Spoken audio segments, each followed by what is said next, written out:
6, Cardinals Kennedy's first pitch.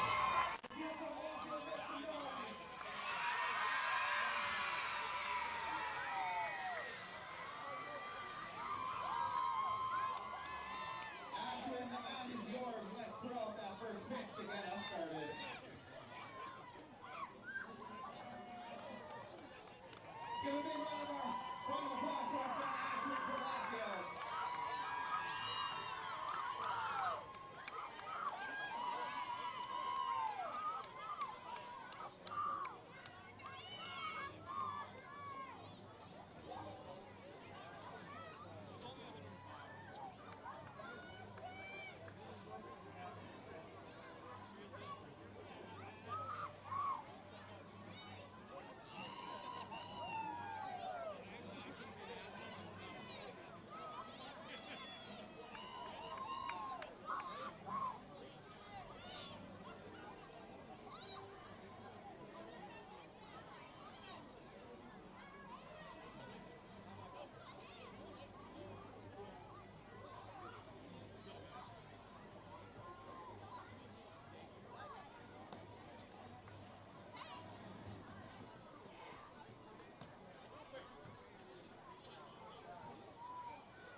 Copper Stadium here on Hamilton Mountain on a beautiful Wednesday morning.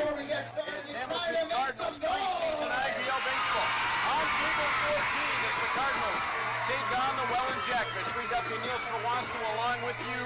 And Neil, back-to-back days, back-to-back beautiful days, and the Cardinals wearing their blacks today. We saw them in the whites a day ago. Yeah, the hammer downs are definitely out in full effect today. Wow, you just can't get over this crowd. Wow, these kids are into it today. They are all singing in unison the anthem a couple minutes ago, and it's an absolutely beautiful day to be at the ballpark. It is packed, it is loud, and it is quite the rivalry matchup. The Welland Jackfish, who have kind of set the tone for the IBL.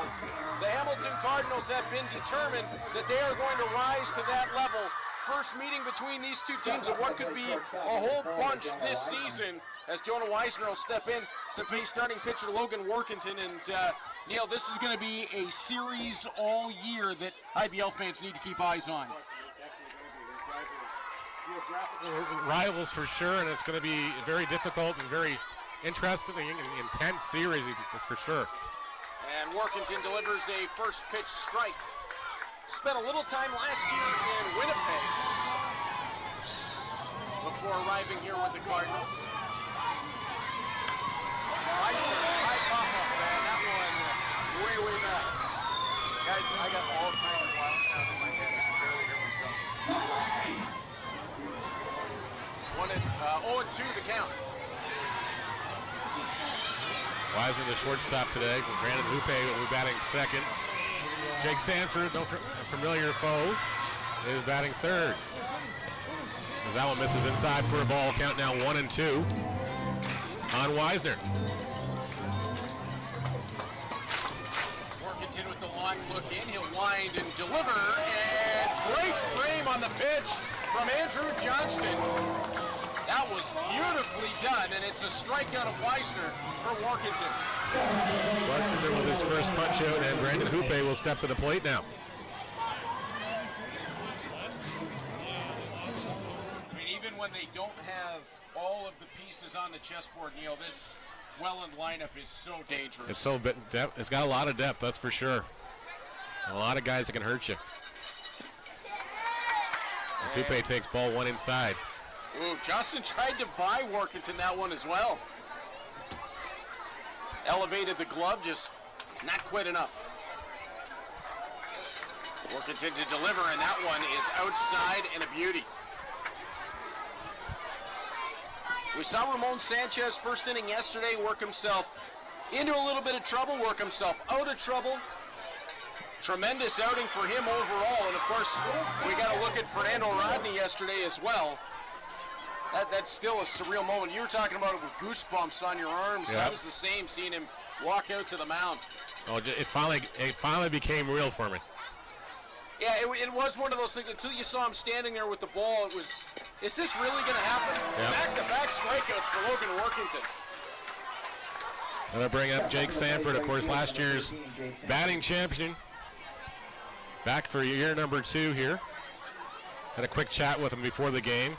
Asked him if he was having fun and everything else, and of course he posted a clip on his Instagram of him taking batting practice back home in Nova Scotia, and he was half joking that he almost killed somebody with the baseball. So I had to make sure that was just, it wasn't a reality. It turns out there's a tennis court about 300 feet on the other side of the diamond, but still. Oh, jeez. He was hitting off a batting tee and just having some fun. Jake Sanford, we saw a bunch last year, and if he gets a hold of a baseball, he is going to put a serious charge into it. But Workington works ahead 0-2, and Logan Workington is showing absolutely no fear in attacking this top 3 in the Welland lineup. Well, if you've ever been to the Welland Stadium, he hit the rooftops in right field last year. That one will run inside. Workington, Morningside University product, and NAIA school that is in Sioux City, Iowa. Yeah. I had to look that one up. I was not familiar. Oh, and he gets Sanford swinging through. Strikes out the side.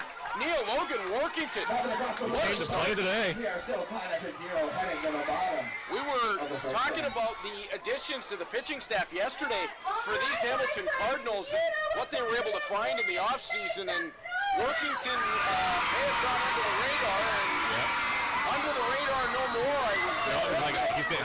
Hi guys, I'm here too, so you know. We saw Ramon Sanchez come out yesterday throwing 95. I don't think Workington's going to touch that, but he had the ball dancing all over. You got it moving and have guys guessing already. Very similar lineup for the Cardinals that we saw yesterday.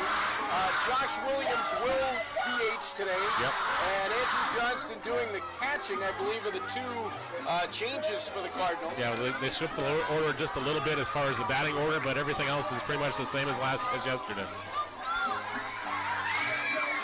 Get another look at both Yoki Pena and Jaden Brown, and Brown had us both marveling over how hard he hit the ball on a couple of occasions yesterday. If he keeps hitting that baseball like that this season, it's going to be a long year for a lot of pitchers. Well, the Welland Jackfish certainly a team that can avoid that with their pitching quality. Yep. Scott Goletsky gets the call today for the Jackfish. And we understand that he's here for a good time, not a long time. Yeah, exactly. He told the manager he's got 2 today. It's either 1 today or 1 tomorrow. It's just 2 in general. So I'm pretty sure Brian Esri took him up on the poll for 2 today. Well, preseason, so we expected we'd see some arms roll around. We didn't see as many lineup changes as I thought we might yesterday, although there were a few pitchers run through. Sanchez, Casey Bouye Howard, Caleb Sorosky, Corbin Peters, and of course Fernando Rodney all getting into that ball game for the Cardinals. And London, they didn't really have that kind of option. They went through Ring, Henry, Lund, and DeLugo. DeLugo had been the DH in that game as they had to move some pieces around the board. Top 2 will remain the same to open up for the Cardinals, as Raquel Bendicastro will lead off with Tyler Duncan following him.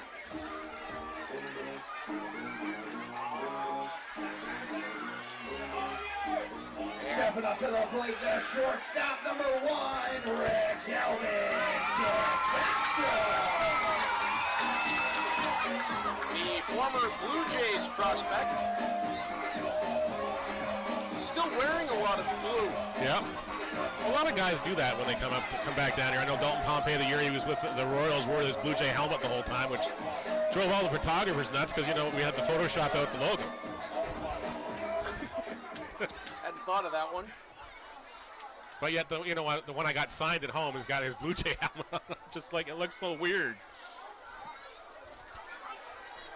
It's kind of like when a goaltender gets traded mid-season and you got to wait for all the new pads to come in. Exactly, yeah. The new helmets and everything else, you got to get painted and stuff. It's just like, yeah, okay. Matty Galland, who's running around with a camera here for us today for Cable 14, he was having a fit because Ryerson Leaners got traded over, but his equipment was still Brampton Steelheads in our opening video as DeCastro sends this into left center, and tracking back for the catch, Ruby Grayson Burnett. That was a heck of a charge put into the ball by DeCastro.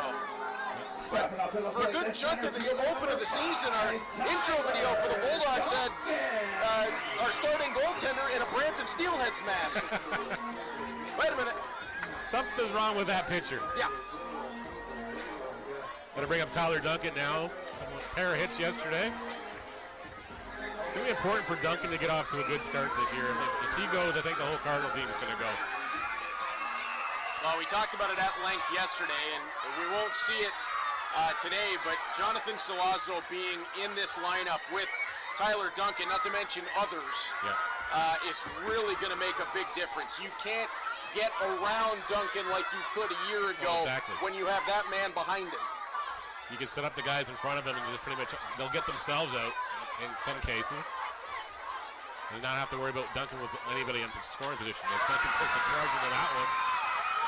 And that's going to get down in right field. Duncan on the turn, and the big fella into second, standing with the double.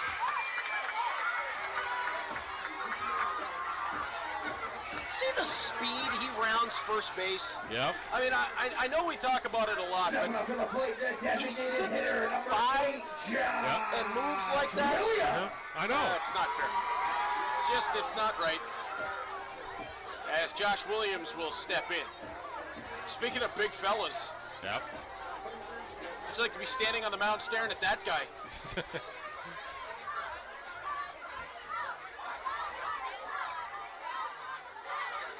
Josh Williams was hampered at the beginning of his Cardinals tenure last year by injury as he sends this one up the elevator shaft. And into left field, that'll be caught down. But if Josh Williams can stay healthy, Neil, with that bat in this lineup. Well, just another opportunity here for guys to keep swinging through that. If he can stay healthy, that's a big if. He's been hampered with leg injuries the last couple of years, so it's just like, okay, if he gets them all going and everything else, he can definitely contribute. Just seemed like the injury last year at the beginning of the season when we saw him, it seemed to throw his timing off. Yep. He got it back with the Chatham-Kent Barnstormers. That he did. But you can tell how much the Hamilton Cardinals as an organization, like Josh Williams, they went out in the offseason and brought him back. Yep.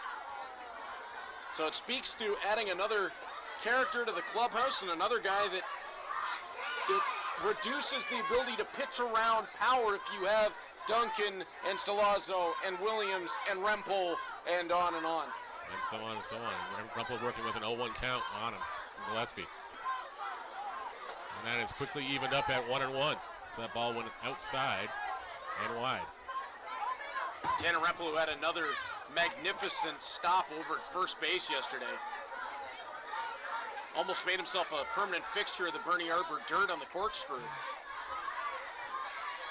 As Gillespie will keep an eye on Duncan and deliver. Rempel flares it.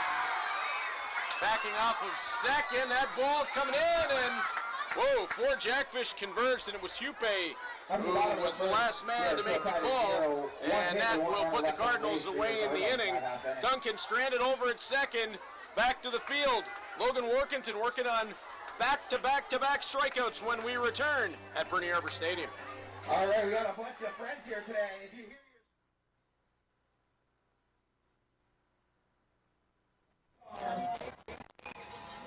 Rich now, Jamie, Parkdale, Western Wales, Spring Valley,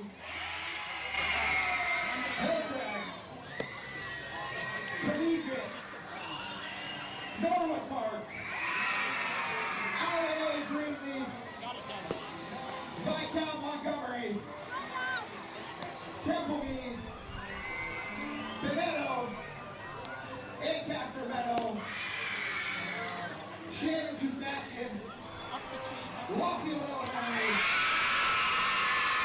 Michelle Green, Brazil, Community Living Hamilton, Sherwood Secondary, and Montgomery de Laval Catholic. And just a reminder, all of our friends, Preseason baseball here on Cable 14. Cardinals and Jackfish scoreless through 1 full inning. And Neil, Logan Workington, who not getting paid by the hour out on the hill. The lefty struck out the side in the first inning. That he did. He's going to be tasked with the return of Sam Cocker to this Welland Jackfish lineup after a year off. Cocker thought he was done with baseball and then had a change of heart. I guess watching the guys last year and everything else was a very integral part in their championship run in 2023. Oh, sure, they needed more help. But it was great to see him down there before the game, smiles, everything else, and it was like old times. Robert Mullen, who did the catching last year, if they've got Sam Cocker around as well. Yep. As Cocker swinging through that offering from Workington. And we saw Sanchez yesterday. We know what Owen Boone can do. Yep. Logan Workington trying to give the Cardinals even more options on the hill. Owen just misses outside. Johnston tried to pull that one back in. It's 2-1 on the count, though. Andrew Johnston has really brought up his ability to frame pitches. And I think a lot of that is working with Luis Bernardo, who is outstanding at that skill. Andrew Johnston, Neil, to me, just seeing him behind the plate after we saw him a couple of times at the dish yesterday, the confidence level through the roof. Workington ran that one inside, and Cocker plunked, and Workington right away says, on me, on me. Yep. A little too far inside, and it just kept drifting further in. Left fielder number 24, Grayson Barrett. I'm going to bring up Grayson Barrett, the left fielder. His second year with the Jackfish.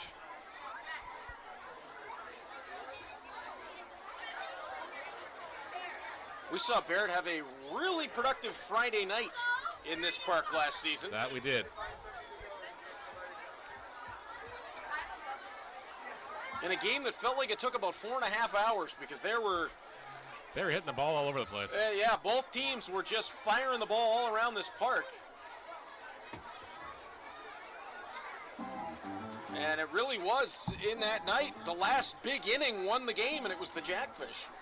Of course, he's a Bakersfield, California native, but he is a dual citizen, so he doesn't count as an import. This one's hitting in the left field, and thankfully foul. It just wouldn't quit bending.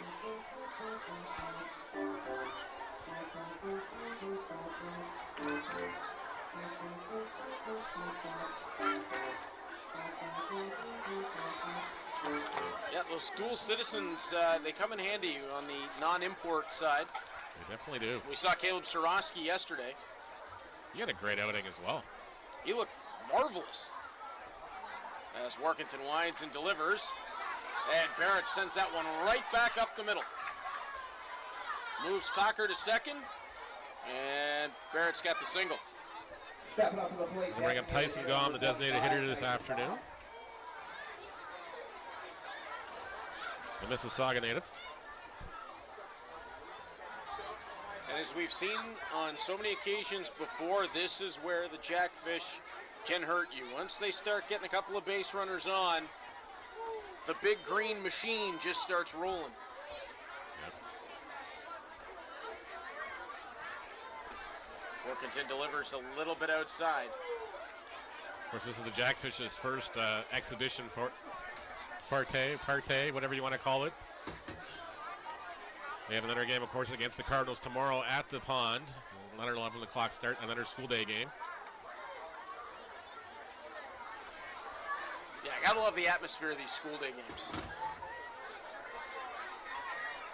Yesterday was loud. I think today is louder. Yeah, I'm thinking the same here too. It's just, yeah.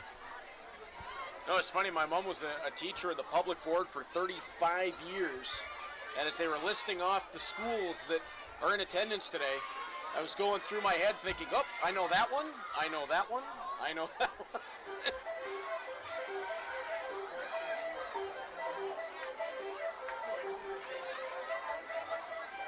And they came from all over the city today as well. We heard Ancaster Meadow should be out to the west. We heard Prince of Wales, which is down by Tim Hortons Field.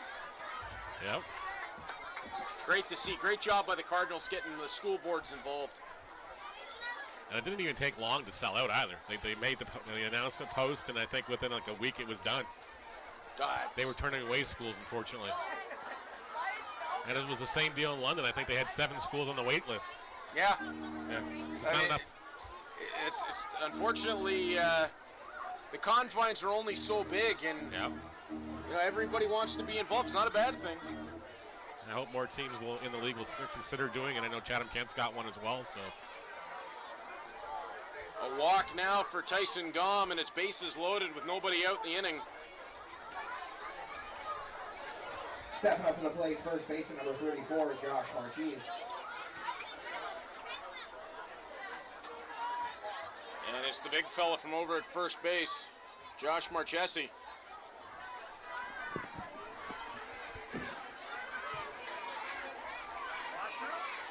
As Workington will look in and runs the pitch inside, and I almost wonder if Andrew Johnston here, Neil, might want to consider heading out to the mound just to have a quick conversation. Maybe just to calm him down and say, hey, take a breath. Let's just refocus here, get a ground ball, get an out, and we'll go from there.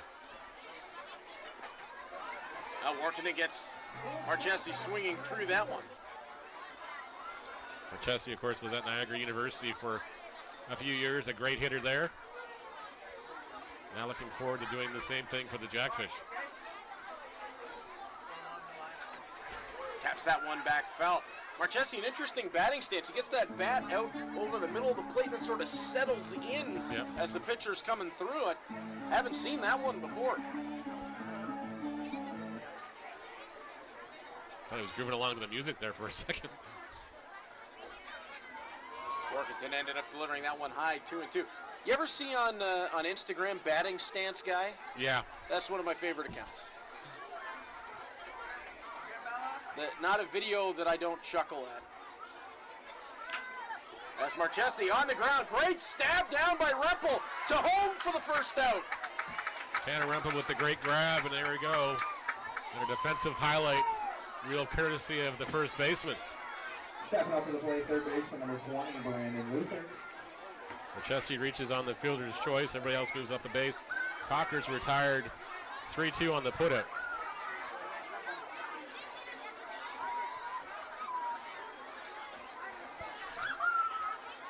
I'd love to sit down and talk to Tanner Rempel about going from catching to playing first base and how much the experience behind the plate and having to make the quick moves, handle the ball in the dirt helps on a play like that. Well, I'll definitely ask him when we get him on the show next week. Hey! I was setting that up before we started today. I'm like, okay, yeah, well, you know. I was joking with him, well, I might as well get you on before I get Duncan on, because Duncan just keeps blowing me off for 3 years, so that's okay. I didn't even bribe the guy with Sour Patch Kids. He couldn't entice him. I'm going to have to bring him up. I'm going to have to make a trail of him just like E.T. and drag him up here or something. We could do that. We could figure that one out.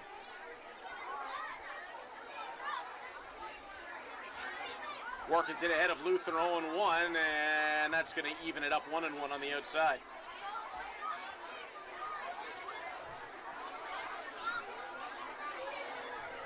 And Brandon Looper, of course, he was the top Canadian in WCBL the last 2 seasons.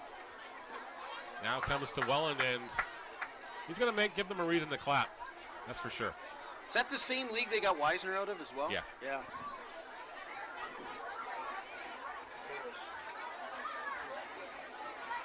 As Workington, the long look in, delivers out at the edge of his reach, slapped onto short to Castro, over to first. Not going to be in time, and the ball bounces, and a second run's going to come across. So scoring will be Barrett and Gaume, as Luther was able to leg that one out, and the ball on the hop just wouldn't settle for Tanner Rempel. You give Luther the single on it, and then just the error on the throw lets the second run come home, give him the RBI in the first one. Nate's not here to argue with me.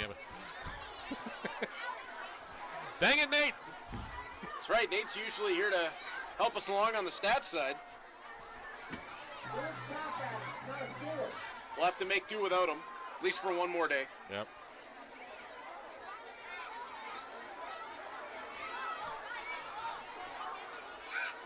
We saw that yesterday as well on a throw, and this is why exhibition games can be so important. DeCastro just didn't get set. He tried to rush that throw, seeing Luther was on his horse.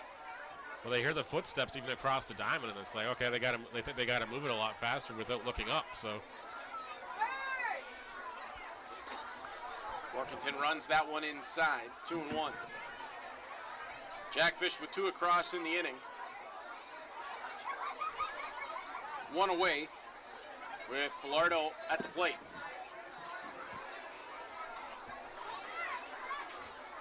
Workington delivers. Nice strike there. Outside edge.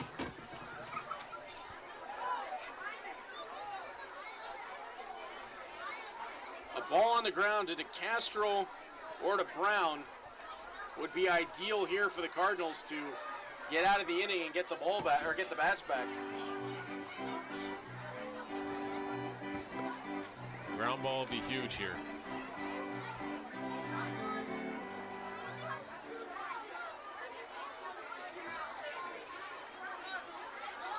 sure Workington would just like to get out of this inning as, whoa! The bat goes flying. Falardo reached out for the swing on the ball, and that one just took off on him, literally. They go down for the second out of the inning. Number 4, Jonah Weisner. So fourth strikeout of the ball game for Workington. And Weisner comes up, who we got to open up the ball game.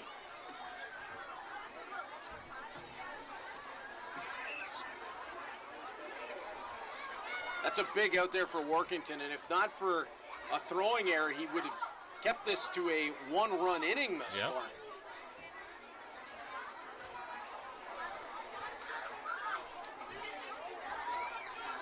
Another nice frame there by Johnston to get that right at the knees. Yep. Weisner asking the plate umpire where it was and everything else and nodding his head.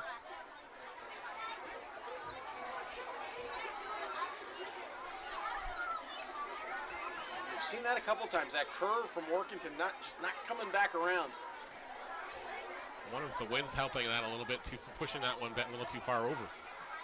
It is blowing that way now.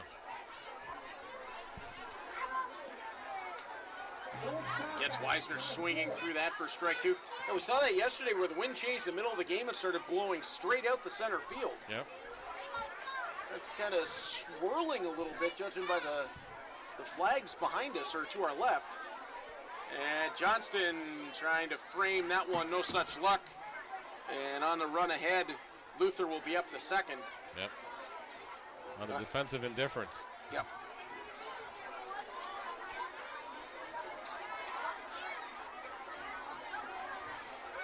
And Weisner's going to work a walk. Bases loaded again with 2 out, and now Luis Bernardo is going to come out for a word with his pitcher. That he is. And it looks like Connor Quarry is starting to walk down towards the bullpen.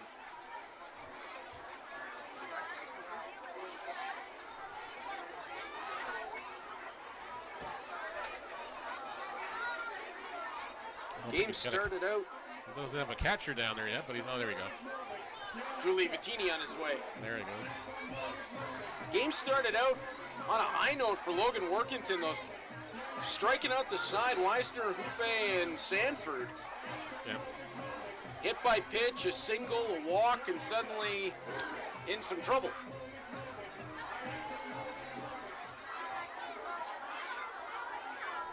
Cardinals have thus far limited the damage. They have. Now to play center fielder number 21, Brandon Hoope. Hoope struck out in the first inning. But of course, the Jackfish, you know, after they go through the lineup the first time, the guys on the bench talk, obviously. And, you know, they were like, okay, what did you see? What was he tipping anything off or anything else? And so that second time through, you see them a little more patient here, that's for sure.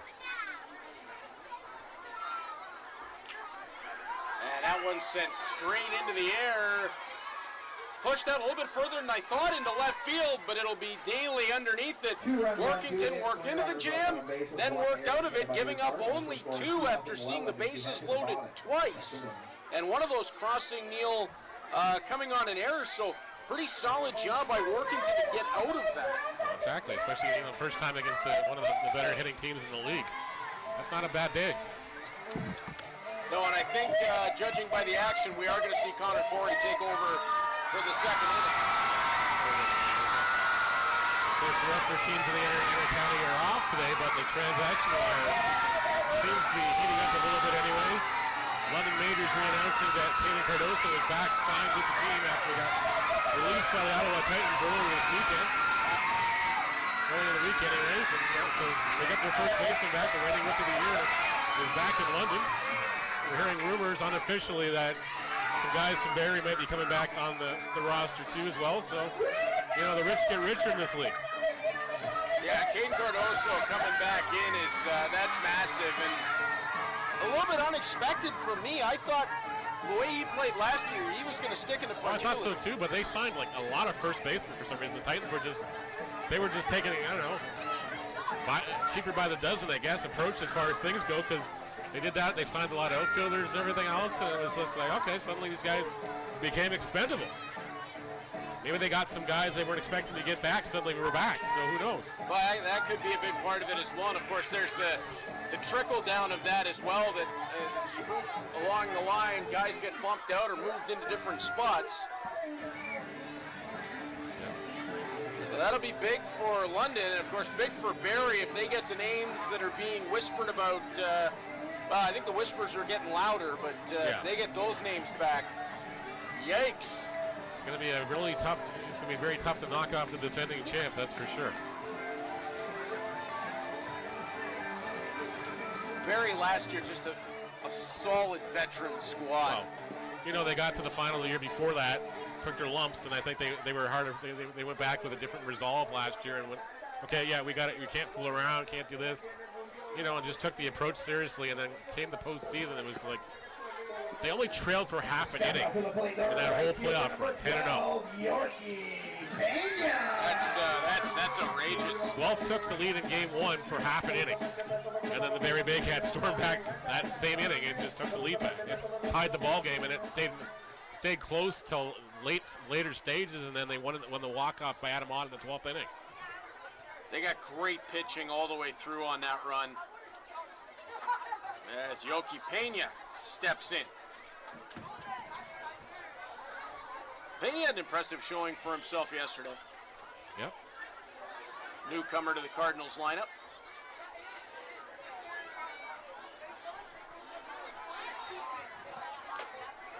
Part of an influx from the Dominican Republic. And that being helped out by Luis Bernardo, who has become the master of recruitment. That he has. The Cardinals went down firsthand and looked at a tryout camp down there. Came away with a World Series champion and a handful of other guys that are going to help him. Well, it's not a bad little recruit trip. Pretty productive vacation, I think. Yep. Eric, you're listening. You know, next time if you want to send us down, I'll go down and just, run a camera or something. We can take notes, yeah. Yeah, we'll take notes. I could use a little bit of fun in the sun in November. To go watch baseball in the Dominican? Yeah, why not? Check it off the bucket list. 2-2 the count from Gillespie, who we believe is in his last inning of work. I would think so, but there's nobody warming up down in the bullpen yet either, so. Are they going to try to strong arm him into a third as Pena fouls that one back?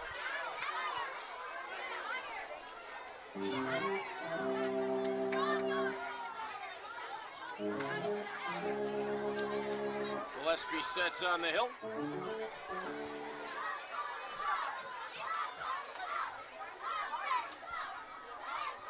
Cardinals had a base runner in the first inning. It was Tyler Duncan, and although Williams and Rempel got the ball into the air, it just wouldn't travel far enough. It didn't travel far. It just kind of hung up in the air too long, and outfielders were able to get underneath it. Wind now blowing towards right center, so we'll see if that plays an effect at all.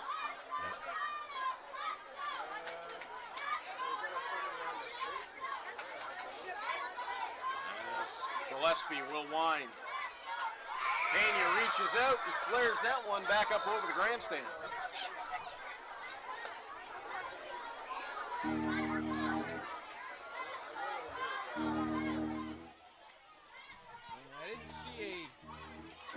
I didn't see a mountain of kids go running for that one, but no, I think it's probably gone out into the parking lot, so they're probably not going to get after that too easily.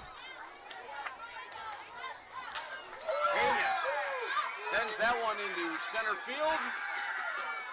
And Gillespie inducing another fly. Stepping on to take it is Jupe. Bring up Andrew Johnston with one away now. Andrew Johnston. I'm going to have to ask him about his walk-up song now, I'm going to have to ask. It is certainly unique. Yep. Of course, he played with the Griffins, and of course, he played for Great Britain in the qualifiers last fall as well, so he missed some time with the Griffins. And Johnston taps that one on the ground, trying to leg it out. Toss over to first, not going to be in time. And Johnston will have the infield single. That he will. That one just died in the infield, went into the pile of dandelions out there. Stepping up to the plate, the third baseman, number 10. Wisner tried to make a play on it, but no luck.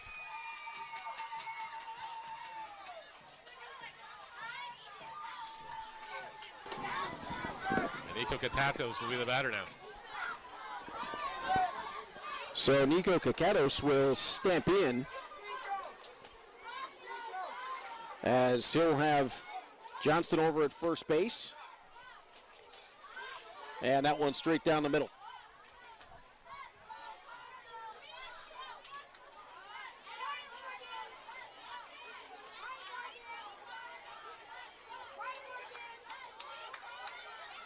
Kakatos, another one of the newcomers to this Cardinals roster, as Johnston's off and running, and Johnston's going to be up to second. It's going to leave one option over to first, and the force at first will retire Kakatos, but Johnston moved up to second on the hit and run. And he did. 2 away now for Jaden Brown, who hit the ball, as Reed and I have mentioned many times, really well yesterday, really hard off the fence a couple of times.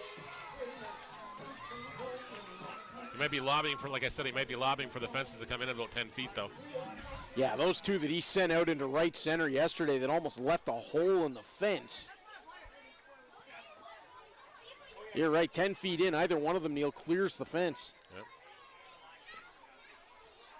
And Gillespie gonna have to be careful. Jaden Brown, he is gonna make some decisions interesting for the Cardinals. That he is. When they get everybody all on the chessboard, is the expected starting second baseman not even back yet, and Jaden Brown saying, "Hey, I'm still here. What about me?" And as we learned yesterday, he's got the ability to play in the outfield as well. So maybe does Jaden Brown end up in left? He might. You never know. It's just. Although Brandon Daly's going to say, I'm here too. I'm looking pretty good out here myself. So it's not a bad problem to have. No, not in the slightest. Talked about that before. Guys will miss games due to work commitments and other things, especially if you're going 3 games in a weekend, and yep. You're going to need extra bodies. You're going to need somebody to step in here and there. You're going to need guys off the bench. Guys will have to go to weddings. Guys will have to go to whatever else the girlfriend is dragging them to. Boots and hearts, and God knows what else goes on in the summer. I'm a big country guy, but no boots and hearts. I don't want to go stay in a field. No. Jaden Brown takes the walk. And I bring up the aforementioned Brandon Daly. Brandon Daly is no stranger to clutch hitting. And Luis Bernardo having a quick conversation with him before he steps in, as Sam Cocker has headed out to the mound to talk to Scott Gillespie. Still no activity in the Jackfish bullpen, so I think it's Gillespie's inning for sure, and maybe a little bit after that. There is one man standing. Yep. And he looks like he's just kind of stretching himself out here, so maybe. But he hasn't started throwing yet, so it's not anytime soon. That is your bullpen update. There's a man standing.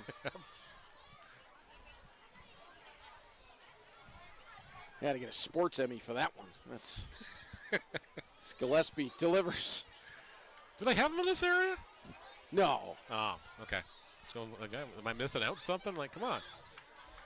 Cable 14 Impact Awards. We have won an award for Cardinals broadcast before. That we have. Well, dang it, we can do it again.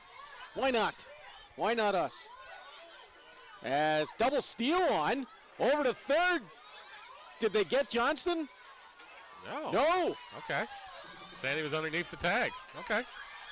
That was a confusing signal at first. Johnston and Brown both safe. Yep. So now Daly with 2 outs and ahead in the count is hitting with 2 in scoring position.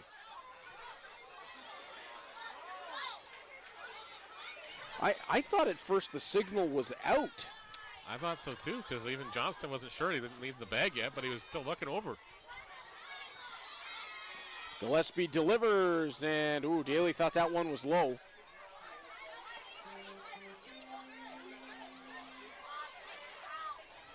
Cocker made sure to give it a little frame up.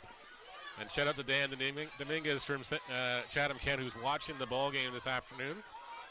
He caught us yesterday, thought we sounded great. Just the kids were a little loud in the background. Ball on the way to first. Daly legs it out, and Daly's going to have an RBI single as Johnston comes in. Well, a little bit of small ball paying off. Stepping up to the plate, the shortstop, number 1, Raquel De Castro will come in. They turned the lineup over here for De Castro with 2 away and a tying run at third base and the go-ahead run standing at first now in Daly. How about that work from Luis Bernardo? Saw the discussion on the mound, and while that was going on, had words with Daly, then put the signs in, gets the double steal. That's a gutsy call. Yep. As Gillespie will wind and deliver, that just swept across the plate. Talked about Johnston and his ability to frame pitches. Sam Cocker, really well done. Really strong in that aspect.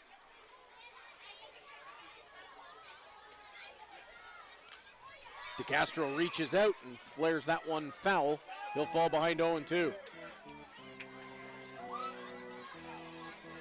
Jaden Brown standing over at third, just almost looking at Raquel De Castro saying, please just put it in play. Yep. I'll get home.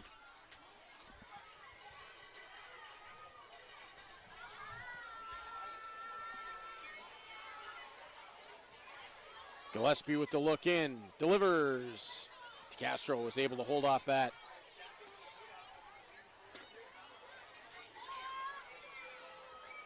Well, the man is not standing down anymore down the line. He's now, well, I guess he's backed up standing, but he's stretching with those rubber bands or surgical bands, whatever we want to call them down there. So getting loose, whoever it is.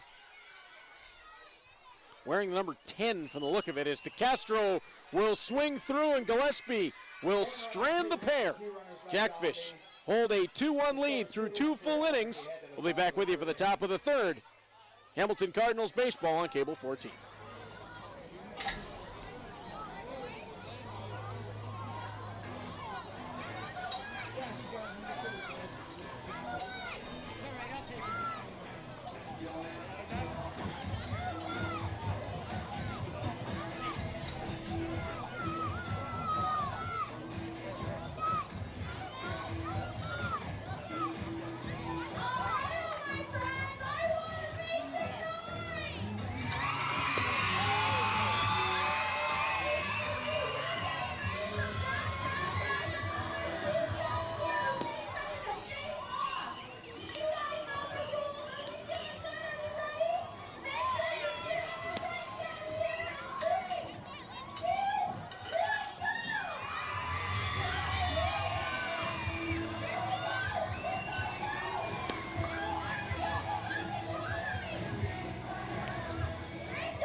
Stepping up to the plate, right fielder number 13, Jake Sanford.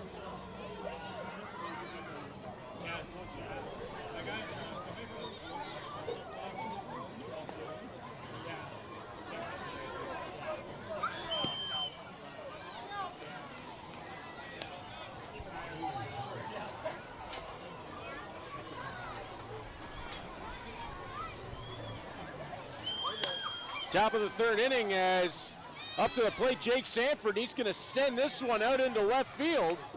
And underneath that, Brandon Daly, and very quickly, one away. Logan Workington stayed in the ball game here, Neil, and I thought we might see Connor Corey the way he was warming up, but maybe just getting the bullpen in. Might have just got a bullpen. Maybe he's going to throw tomorrow or something, or just wanted to get some work in. Delivery on Sam Cocker. First pitch strike for Workington.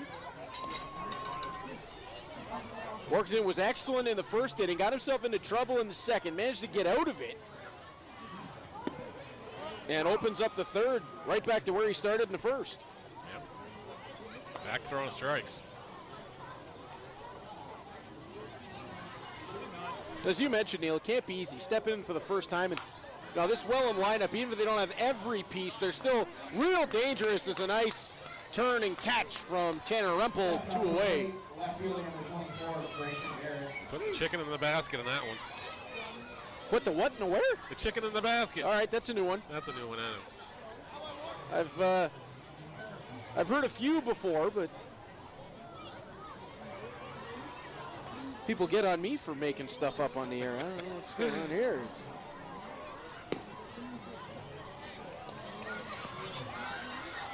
Although Norm Miller, my intrepid broadcast partner on Bulldogs games, he and Therese Lecar, they go back and forth.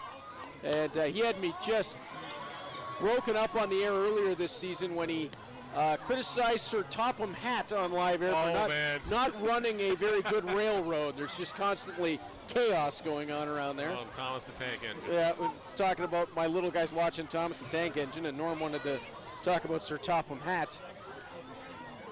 I almost fell out of the booth. I was laughing so hard. My nephews were huge into that. I remember seeing the Thomas the Tank Engine train set in their basement, and it was just like, whatever. My kids were never into it. My kids were into Bluey, Dora, Diego, Daniel Tiger. Oh, yes, yes. I like Daniel Tiger. Oh, my goodness gracious. Grayson Barrett hammers that one, and that ain't coming back. Well, that one's over the Remax sign looking for a new house. Right field bomb from Barrett, 3-1. The lead now for the Welland Jackfish. Whew, he got all that.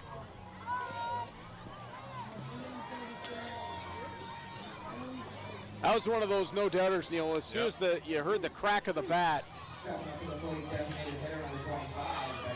And unfortunately for Logan Workington, it came right after he had made a beautiful pitch that just ran a little bit on the inside of the plate. And Barrett wasn't going to give him another opportunity. No. Well, Braden Ferriton even shared the story against Josh Garton the one year, and it's just when he thought he had him out in the pitch before that, and unfortunately he didn't get the call, and then of course Josh Garton being Josh Garton, Parks went into Labatt Park right through the uprights on top of the scoreboard. The next pitch over. That's not a surprise. Of course, then again, if you had told me he'd hit it to Woodstock, I wouldn't have been. No, he wouldn't have been a stretch either. No. You know. We've seen him in this ballpark not only clear the fence, but just about put it into traffic. Yep.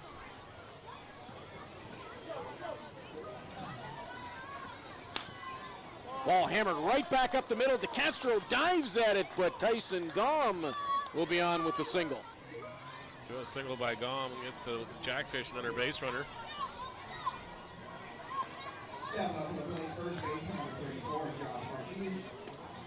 And Josh Marchesi will step in. Marchesi got robbed of a hit earlier on in the ball game by Tanner Rempel.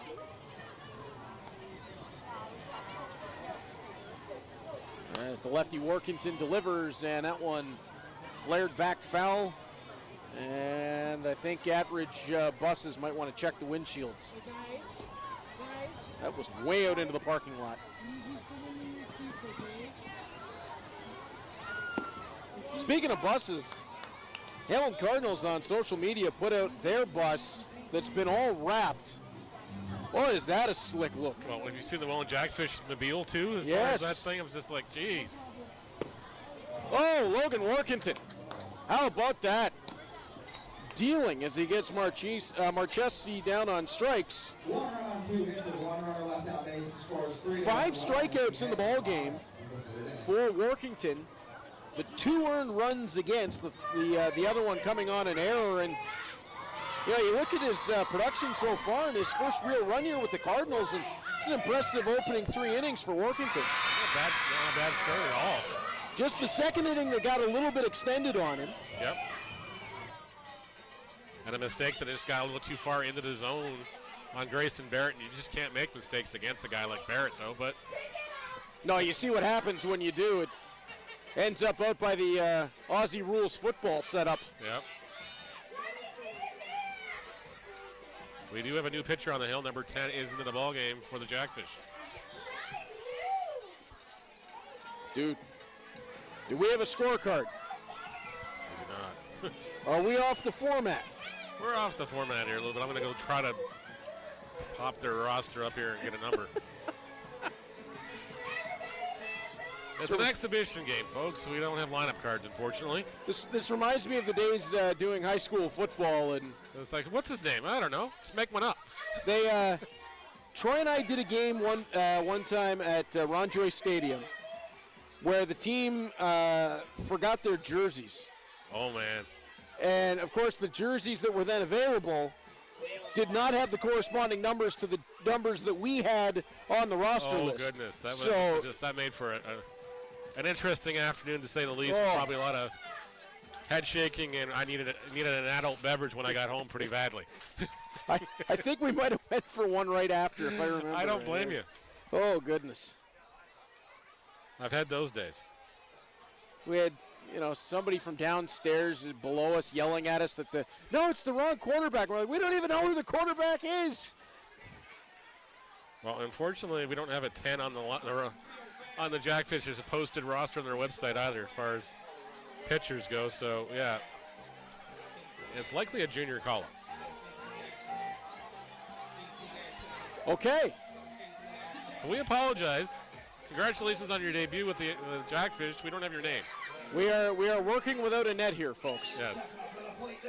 As Tyler Duncan's going to, welcome in. Tyler Duncan stepping up.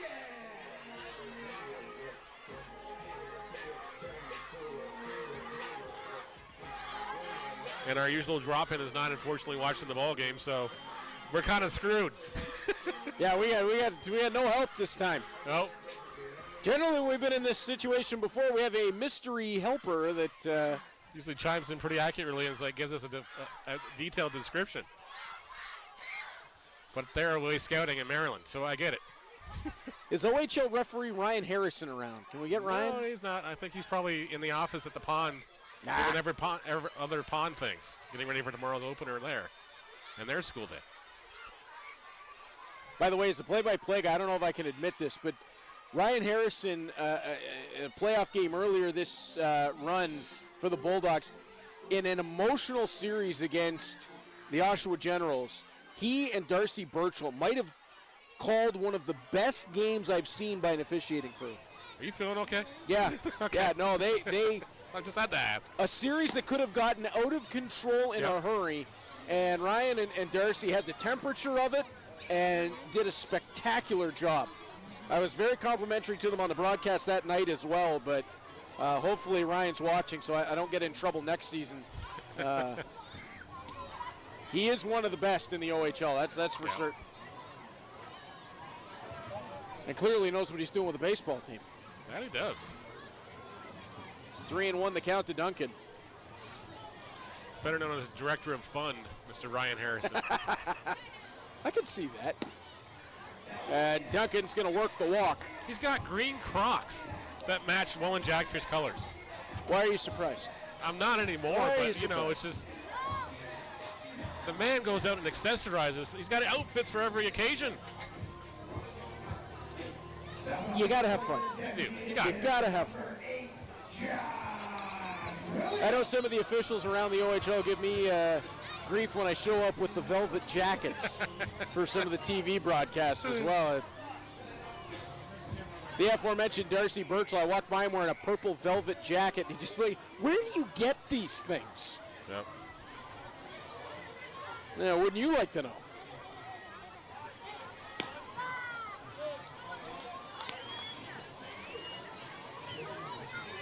As Josh Williams stepping back in, flew it to left field his first time up. Sees the first pitch ball.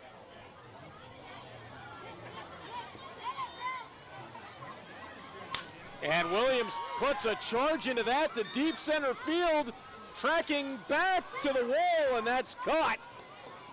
Duncan's going to be able to extend forward, and boy, we talked yesterday about guys wishing the fence was 10 feet in. Josh Williams is shaking his head too, going, man, he thought he had it. Brandon Hupe had to go as far back as he possibly could in this ballpark. Yep. And, of course, for Josh Williams, he hit it to the furthest part of the ballpark.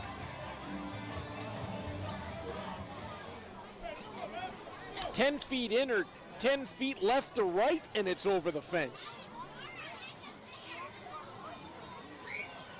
Tanner Rempel steps in.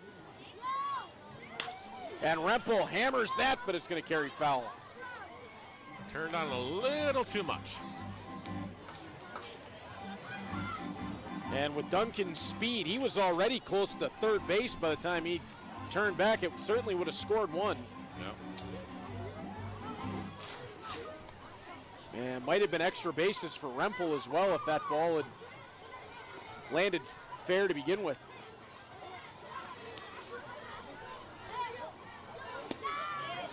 Delivery outside.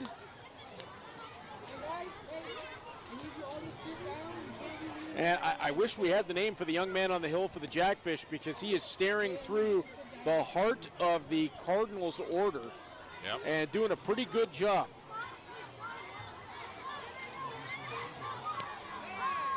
And I put the Chris Fowler on him, didn't I? Yep. Hit by pitch on Tanner Rempel. It'll be runners on first and second. Just a reminder to all of our friends here on the grandstand, please do not hang over the railing. Thank you.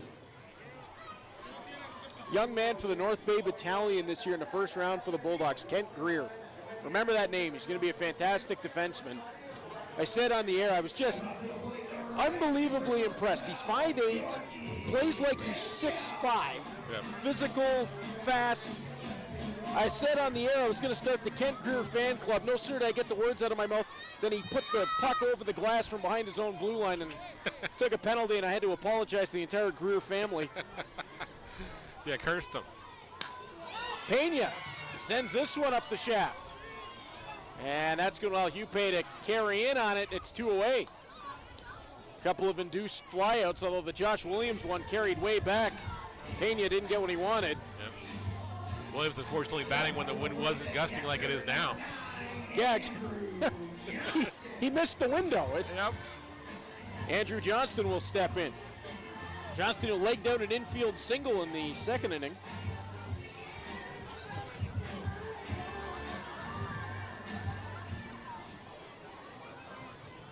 Cardinals have had their share of base runners thus far, just haven't been able to get more than one across.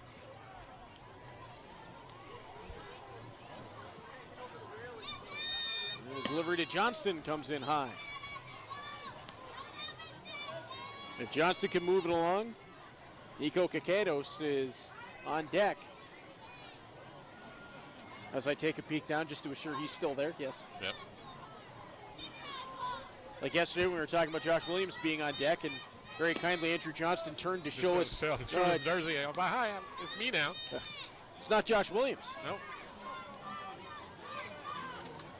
Now, to be fair, I got that impression when I looked down and saw it wasn't a guy about the size of a skyscraper. No, but exactly. And suddenly batting from the other side of the batter's box with the other different way. Real nice pitch there on the outside edge. 2-1 the count.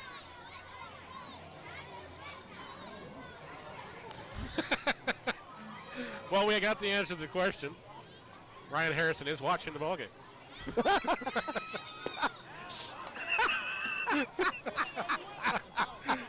Swinging strike from Sorry. Andrew Johnston.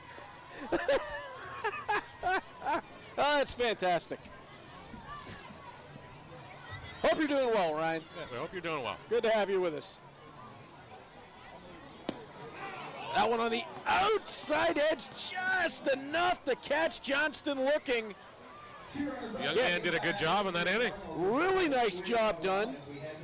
After the leadoff walk to Duncan, a couple of flyouts, a strikeout, and the Jackfish retain the 3-1 lead. We'll be back with you for the top of 4. Hamilton Cardinals baseball on Cable 14.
Stepping up to the plate, third baseman, number 20, Brandon Luther.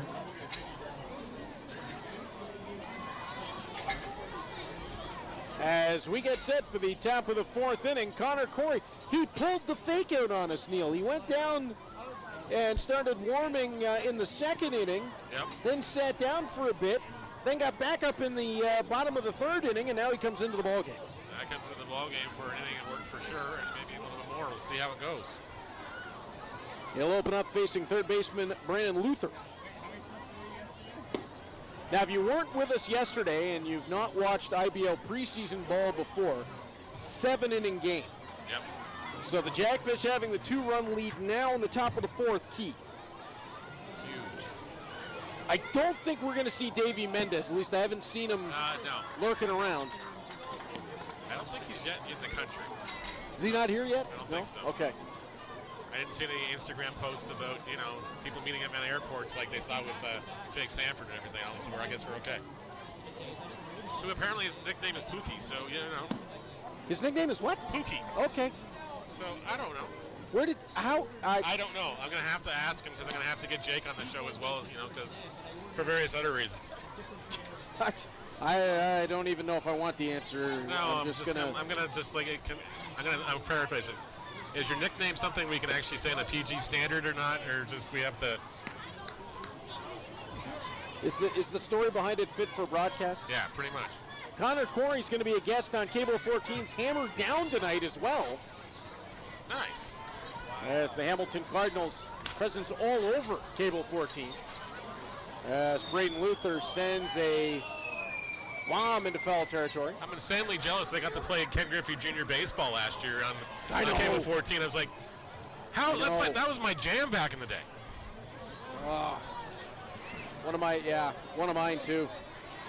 Like, I don't know, maybe I'll have to, maybe that's how I entice Tyler Duncan to come up here. We'll just fire it up on a laptop or something and say, hey, we got next. Rain delay? We can do it. Uh-huh. Not that we want a rain delay. No, not at all. As this one sent into left field and brought in by Brandon Daly, one away.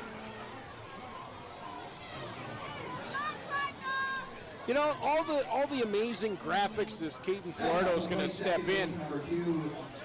All the amazing graphics and the games you got now, the MLB, the show, and all that. I don't know. It's missing something. There's just something beautiful about the simplicity of the old video games. I feel like I can't play these new ones just because the NHLs and everything else have now predated. They have these crazy thumbsticks and everything else. I'm just like, what happened to the A passes, B shoots thing? So this is where, as my little guys get older, I'm not looking forward to playing video games against them because, like, you want to play NHL 94, I'm in. Yep. Like, let's go. But now, I mean... no, it's like thumbsticks and whatever else and D-pad action. It's like, what is this other stuff? Spin moves because you got to do other things? Well, I see the guys on the Bulldogs, and they can make these incredible moves in the game. Yeah. But how do you do that? Well, you got to hold this, move this, click. All right, you've already lost me. You lost me. It's just like A passes, B shoots. That's about my vernacular there. Yeah. Tanner Rempel, ball on the ground over to Connor Corey, 2 away. Back in my day, we liked it just fine. I know, and that's that. I'm not like I turned 37 later this month. I hit the big 5-0 in the beginning of April, so yeah. Hey, I get you. I'm like, I'm not even that old, and I feel like. Because then I talked to my dad about video games. Like, I had Pong. Yeah, right. Yeah, right. Corey winds and delivers. My dad's got a math degree from Waterloo. I'm surprised he wasn't the one making the games. Yeah. Believe it or not, my father worked on the original Gatorade. Really? Yeah. Wow. All right, that's a story I need more on. Yeah. He was teaching at the University of Florida in the chemistry department and was working on that. Now, I don't think ESPN has not done a 30 for 30 on that yet, have they? No, they haven't. They really need to. As Jonah Weisner sends this into center field, and it's a quick inning of work for Connor Corey. As the Cardinals shut the door in the top of 4, Jonah Weisner on the fly out to Tyler Duncan. Cardinals will open the bottom of the inning with Nico Kaketos, Jaden Brown, and Brendan Daly expected up. And I want to, while we're at the half inning, I want to dive back into this. So the original Gatorade experiment, did he tell you how long it took them to get it right? No, but he was there for 2 years, and it was like that's all he remembers doing down there. It was just like when he was alive and everything else. That's like he had the books and everything else, the Gatorade logos and everything else in his suitcase. I was going through it as a kid and going, "Why do you got all this Gatorade stuff in your bag?" It's just like, and he was explaining to me like, "Yeah, we made the recipe." I'm like, "What?" Like I'm 7 years old and time this is not making any sense. That's wild. Yeah. Like, if he wouldn't have got a job in Guelph, I probably would have been born in Florida. Or not been, I wouldn't have been alive because I never would have met my mother. My dad came to Canada, worked at the University of Guelph, was doing chemistry. As a hobby, he was always a photographer. So he decided to open a photography studio in Guelph and hired my mother as a part-time employee, and they fell in love, and the rest is history. Forget the Dos Equis guy. Your dad might be the most interesting man. I remember taking his PhD in chemistry to my science teacher when I was doing a grade 11 chemistry class going, "Please explain this to me." And I stumped the chemistry teacher. I was like going, what the heck was he working on here? Yeah, there's the difference between a chemistry teacher that's learned it to the high school level and the guy who was helping invent Gatorade. Yeah. Like, I'm just like, I was floored. Like, I remember in my OAC chemistry, I turned in, just as they were looking for, we had to make a practical product that we could make it out. So my dad helped me make an aftershave. What? Yeah. I swear my science teacher wanted to wear it. Oh. By the way, I got to name that course because, I had to because I felt obligated. Couldn't let the family down. Nico Kaketos opening up the inning for the Cardinals. We're inventing Gatorade. We're inventing aftershave. Yeah. Did you get a brand name for the aftershave? No, I never got that far. Neil's Finest? No, it wasn't anything crazy like that. I was just like going, please don't call this high karate. Do you remember that stuff? It wasn't Aquavelva. It was close enough. It smelled kind of like Aquavelva. So it's the young man for the Jackfish continuing on here. Kaketos will send this into center field. Yupe will get under it. My mom, when she was going through McMaster, put herself through working at the precursor to Walmart. Yep. And she had someone that was the Aquavelva was on sale, and somebody brought up like a case to the conveyor belt, and it fell and all broke. Oh no! So to this day, my mother cannot smell Aquavelva. So it was the worst thing. They weren't in plastic bottles back then. It was all glass. All glass. I can picture it, like the blue, like they was almost like Windex almost in the color. I can't remember how she told me that story. There was a joke made about, I think we were watching TV, a joke made about Aquavelva, and I think my mom almost got sick from the joke. Well, it might have just been the Tom Henke Aquavelva Man commercials, too, back in the night. Oh, maybe it was. They aired into the early 90s, right? Yep. That could have been. It could have been that. There was nothing like an Aquavelva Man. That's all I remember. Yes. I think that was it. Man, we're dating ourselves. I know. Jaden Brown up to the plate. I can just see the dinner table tonight. So what you guys talk about today on the baseball game, Dad? Well, you know why I remember all those commercials? Because, and again, dating ourselves. My family had to have one of the first houses on the block down the east end of Hamilton with cable. Yep. Because my dad had to watch the Bruins games. Mm-hmm. So we had all those in Los Angeles, Atlanta, which is where I watched my WCW Saturday night every week. Yep. And, Bruins hockey on WSP. So I saw all these, the Braves baseball, the Red Sox, the Dodgers. So you'd see all these commercials with the Aquavelva commercials and all the NASCAR commercials, the Interstate Battery commercials. Yep. Jaden Brown swings through. Full count to Brown. So that's how I remember all this stuff is you know, Saturday nights could become a big thing with my friends. He's like, hey, oh, you got the cable. We get come over and watch Ric Flair. That when the pay-per-views were on the old cable boxes, that did, you know, you could hit the buttons fast enough, and sometimes it would unlock the pay-per-views for you. Oh, I'm glad I'm not the only one who tried that. Yep. All right. Good to know. Jaden Brown with a walk down to if first base. If you had that box, you were the legend in the neighborhood around the ball team. Everybody would go to your house after Saturday night ball games. Number 97, Brendan. I remember guys crowding around the Browns household to watch Mike Tyson and Evander Holyfield go at it, and you know that short ear bite fight. Remember that one well? 12:30 in the morning, the guy's trying to bite his ear off. I can't say much about that. Big mixed martial arts guy, so I've seen beatdowns at 2 a.m. from arena somewhere in Vegas. Heck, I've been at I've called mixed martial arts events that have gone to 1 in the morning.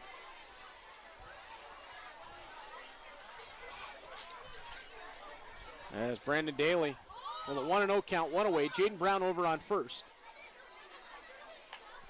And Daly sends that one into foul territory. Marchese ran out of room there. Just a reminder, all of our friends, baseballs and other objects may leave the playing field at high rates of speed. Please. Yeah, that dugout was coming up on him real quick, and he decided to hit the brakes. There's a fence there, and with a little bit of padding now, he can actually have something to stop himself other than running into a player or through the dugout and then through the back wall. Who was that we saw last year go right up backside? That was up Lane over, Renault. Yes, up over the fence.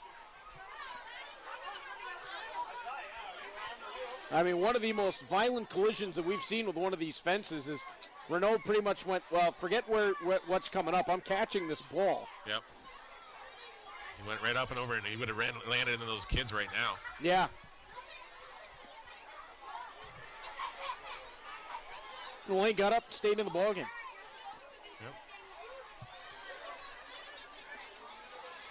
Delivery to Daly, tapped on the goal. Right off the ankle? Yeah, that one's going to hurt. He's going to take a couple seconds to walk this one off. The umpire's going to go back and get a couple new baseballs, and catcher's going to go out and have a conversation with this pitcher. And the trainer's coming out. So, yeah, that's not fun. Looks more precautionary than anything. Daly kind of walking her off. Oh. Yeah. That's never fun. Let's give a big round of applause to Brendan Daly. At first I thought it might have just been a little weak kind of tap back into the grass, and then Daly hit the deck, and right away you knew. Since we don't have the truck here, we don't have the option of replay in here, unfortunately. But yeah, you'll have to take our word for us. It certainly would have hurt. Yep.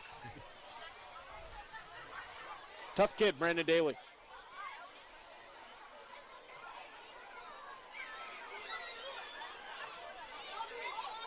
As Daly has the lookout.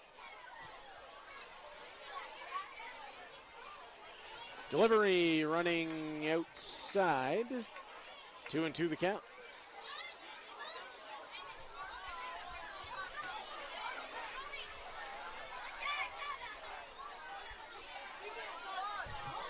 And Daly will set again.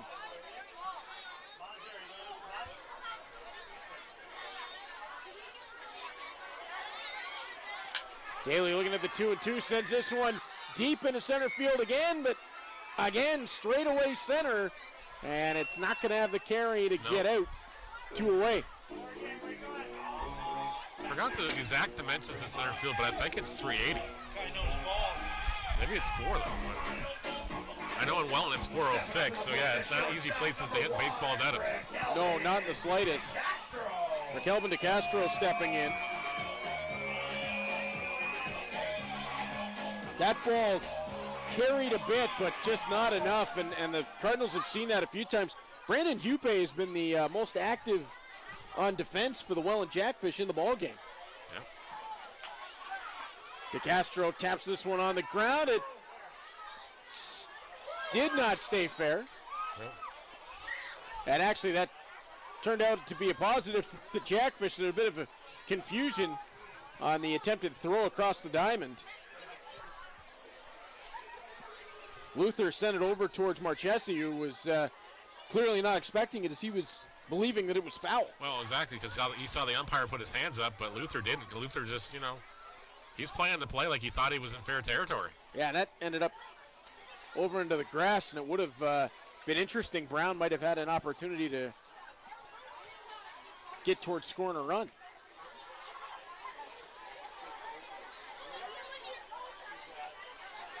The delivery to home to DeCastro, and strike called. DeCastro 0-2, 2 away. Jaden Brown over at first. Bottom of the fourth inning. Cardinals looking to push a runner across as Neil. They've had their share of base runners. DeCastro sends this one straight into the air. And again, the chase is on, but not going to have the space of the Jackfish. These Jackfish desperately trying to get these baseballs back. Mid-season form for both these guys.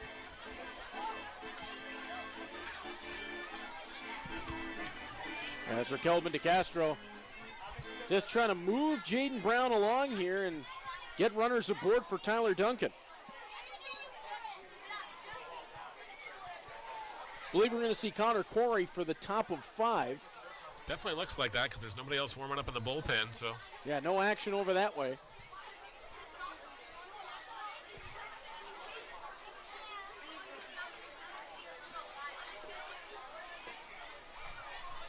Delivery home, DeCastro gets underneath it, sends it high.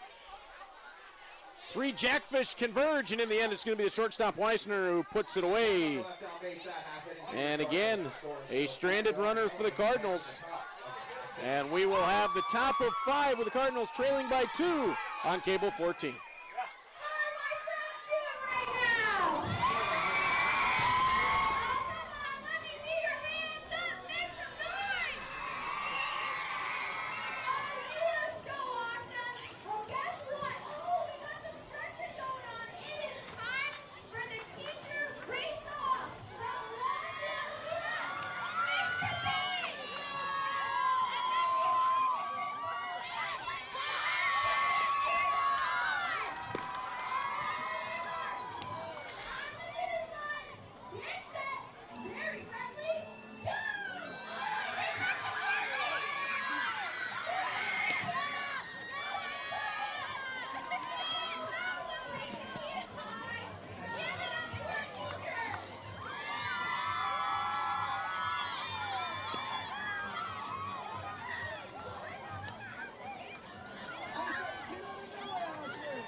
Now on the mound for your Cardinals, number 29, David Bovado.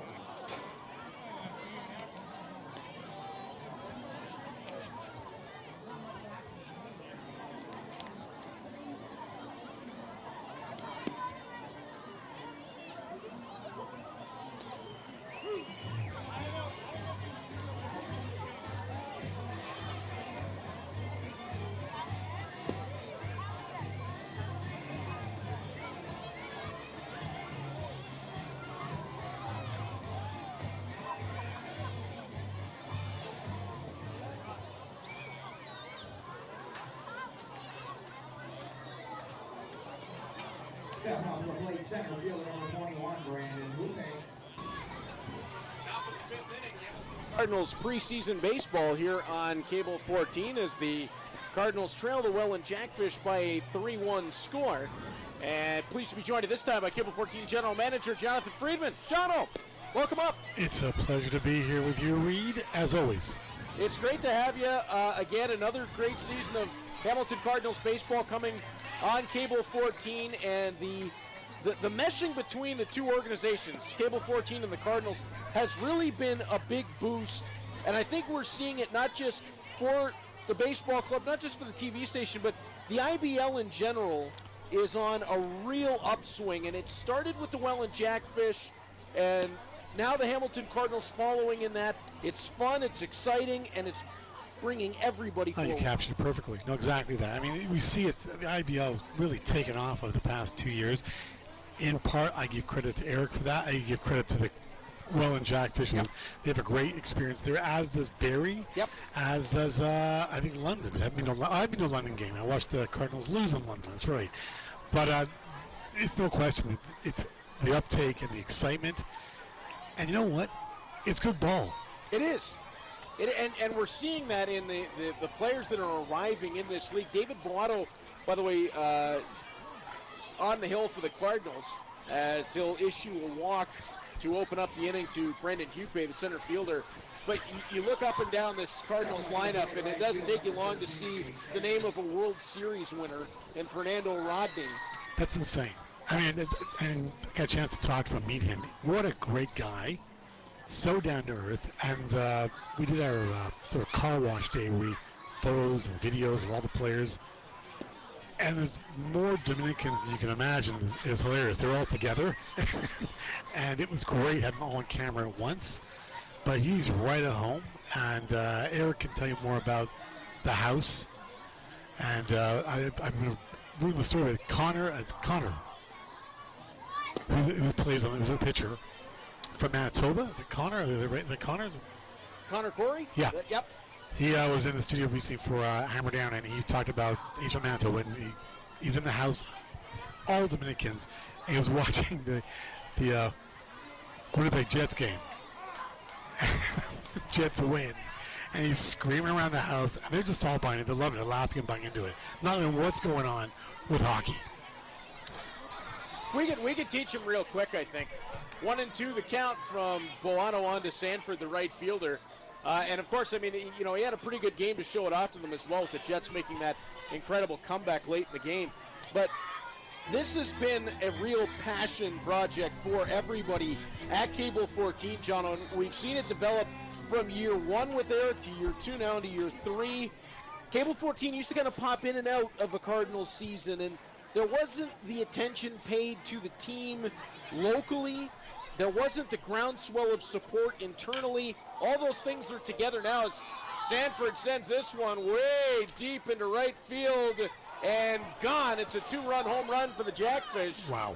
As they'll take a 5-1 lead, and Jake Sanford, the defending batting champion, sent that a mile. But what has been the response to this relationship between the two sides with the Cardinals and Cable 14? Huge. I mean, first of all, we are doing Friday baseball every home game with the both of you commentating, which is a real plus. I mean, again, I'm going to have shout-outs reverse now to you. I mean, I've heard you call Bulldogs games. You are at a higher level than I think we are even entitled to have you here for. You are outstanding at what you do, and I'm surprised you're still here in this market because you are so good at what you do. And I'm dead serious. I'm from my years of experience watching with dealing with people. You really are well above. So they're part of that amazing Friday night experience of every home game and every home game on Sunday, which is only about 4 or 5, I think, not many Sunday games. And we'll pick up the road games as the various teams being available. But the response and the excitement is doubled year after year.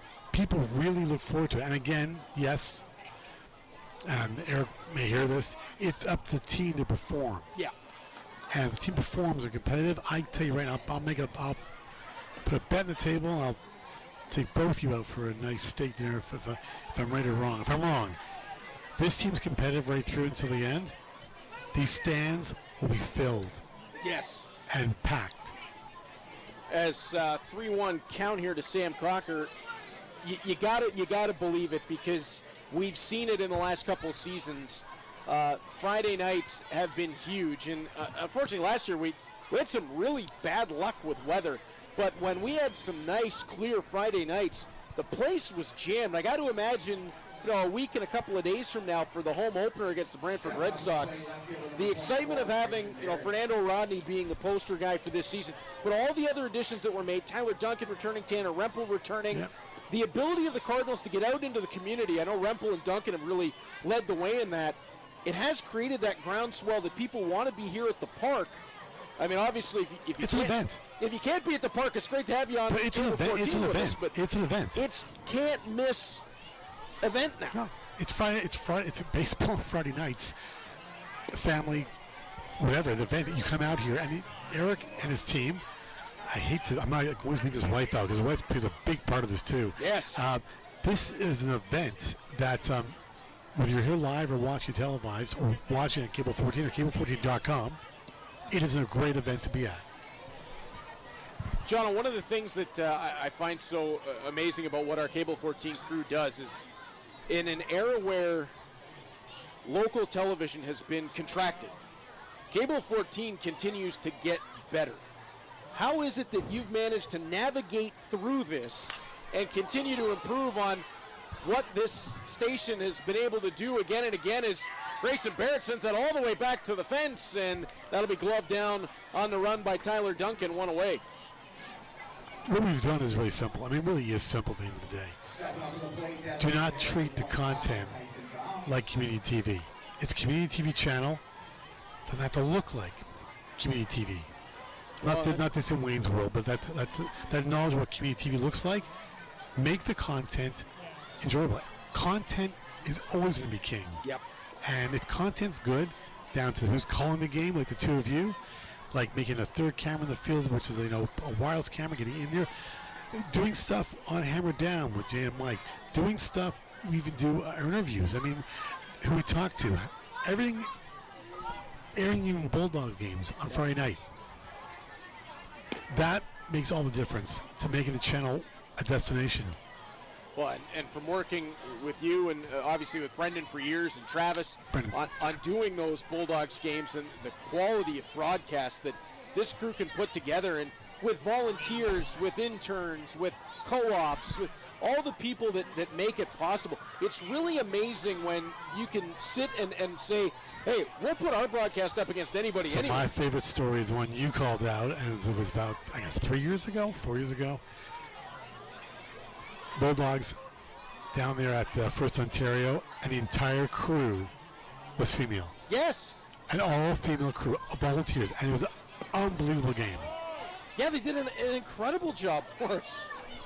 It was just spectacular, and again, it speaks to the level of training that you get here. It speaks to the level of people that you work with, and the commitment. Everybody who comes through the doors for Cable 14, they're brought in. That's all Brendan. That's all Travis. It's Jeff. It's Matt. It's Jason. It's the people, and actually Stephanie, who's in charge of our program. They drive these volunteers at every level, studio and on mobiles.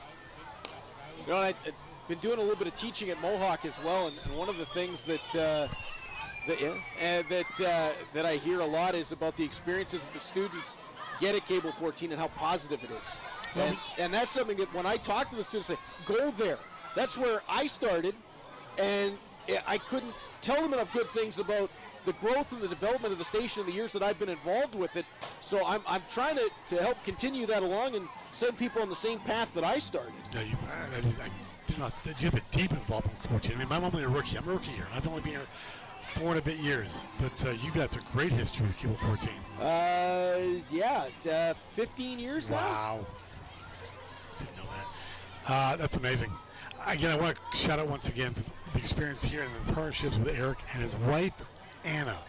I don't like saying his wife. Anna plays a huge part with the experience here today, and she deserves a big shout out too.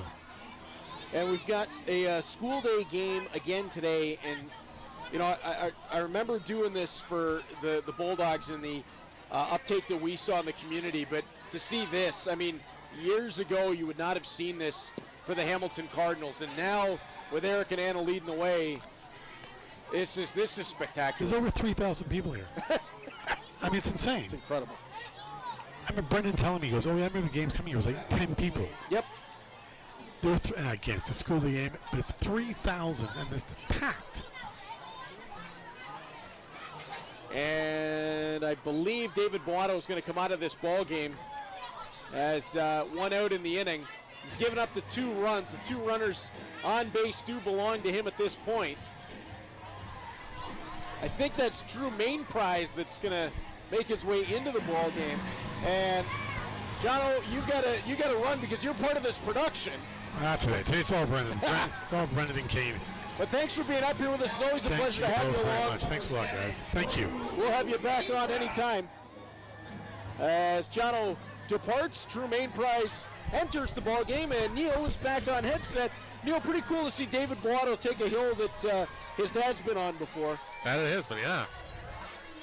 And it was a little difficult, especially when he came up to the heart of the order. The second batter you're going to face is Jake Sanford, and well, he just does Sanford things and takes them deep, unfortunately. Yeah. It's a tough go, yeah. That's not an easy ask of a veteran pitcher to step into that spot. No. As now Drew Main Prize will step into this ball game, and he has one out on the board. I mean, he's a ground ball away from getting out of it. But that two-run home run from Sanford and the long fly out from Grayson Barrett there. But Drew Main Prize, here's a young man that 2 years ago we saw struggle. Yep. And last year looked like a different pitcher with confidence, and you see the development of young players coming through this Cardinal system. Well, exactly. They come here and then they go back to their college leagues and everything else, and then they know what they got to work on. And they focus on those things in the off season. Well, our off season, which is their collegiate season and everything else, they bust their butts with the books as well, and they come back and they're better for the experience. Just set the table. It's Sam Cocker at second, Tyson Gom, the DH, over at first. It'll be Josh Marchesi, his third time up to the plate that Main Prize will face first. Brandon Luther is behind him, the third baseman. Up to the plate, the first baseman, number 34, Josh Marchese. And we will see what Main Prize can deliver here for the Cardinals.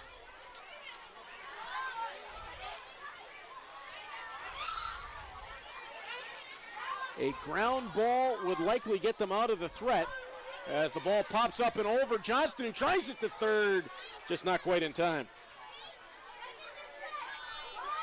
Wow, that's an unfortunate break for the Cardinals right there. Yeah. Gave the Jackfish another 90 feet here, unfortunately, and a ball game to this point. It's only it's a 4-run lead on the scoreboard. But like we mentioned many times already, it's only a 7-inning ball game, so the Cardinals got to get it some outs here. And Tanner Rempel nearly stopped that with the glove, but the ball's going to go foul. Did not clear the bag at first base. Yep. Would have been interesting if he did come up with that baseball. Was it in fair territory or not when he dove across? So thankfully it went foul, but would have been a heck of a play. Well, unfortunately for Tanner Rempel, he's made so many of them. We're becoming somewhat used to the spectacular from him over at first base. And Marchesi will swing through that one, 1-2.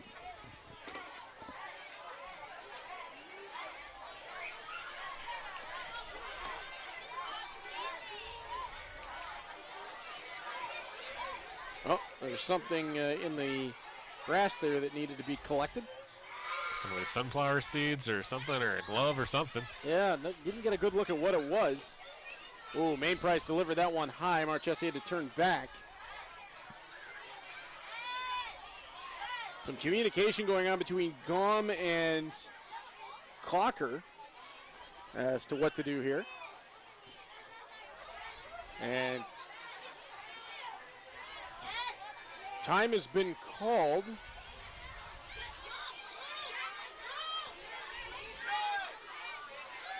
And Sam Cocker is being lifted for a pinch runner. Yeah, he's coming out of the ballgame.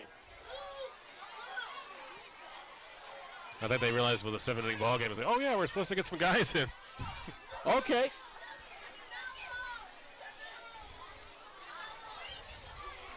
So a pinch runner on for Sam Cocker, who was over at third base. And that may have been what they were trying to sort out, and that pitch is not a strike? No. Not sure about that one. Okay.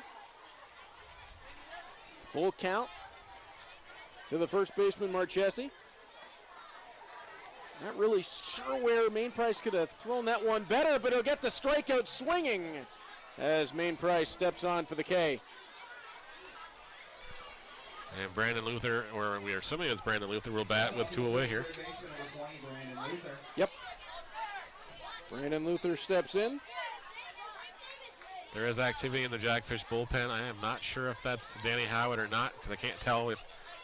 He doesn't have the same towels he used to. He got rid of the red glove and he got rid of the red shoes, so I can't tell anymore.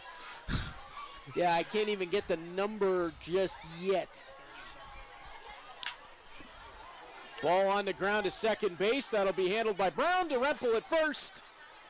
And that's 3 away in the inning as Brandon Luther caught on the ground out, going 4-3. Jermaine Price does the job, comes in and mops up here. All right, we'll see if there are any other changes made. So we know at the very least there's a different catcher. Yeah, a new catcher coming into this ball game. But again, it's also preseason, so they might just been Cocker done might have been lifted for a pinch runner to give him a couple of minutes to get his gear on and maybe a little cold beverage too. Fair point. Let's see if Cocker does come back out. I don't think so. Cocker's actually down on the trainer's table here. Oh, that's not good. That's Well, he's smiling, so I don't think whatever it is too bad. Maybe a cramp.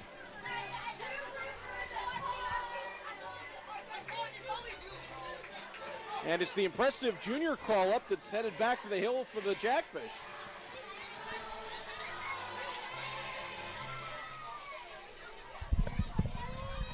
Bottom of 5.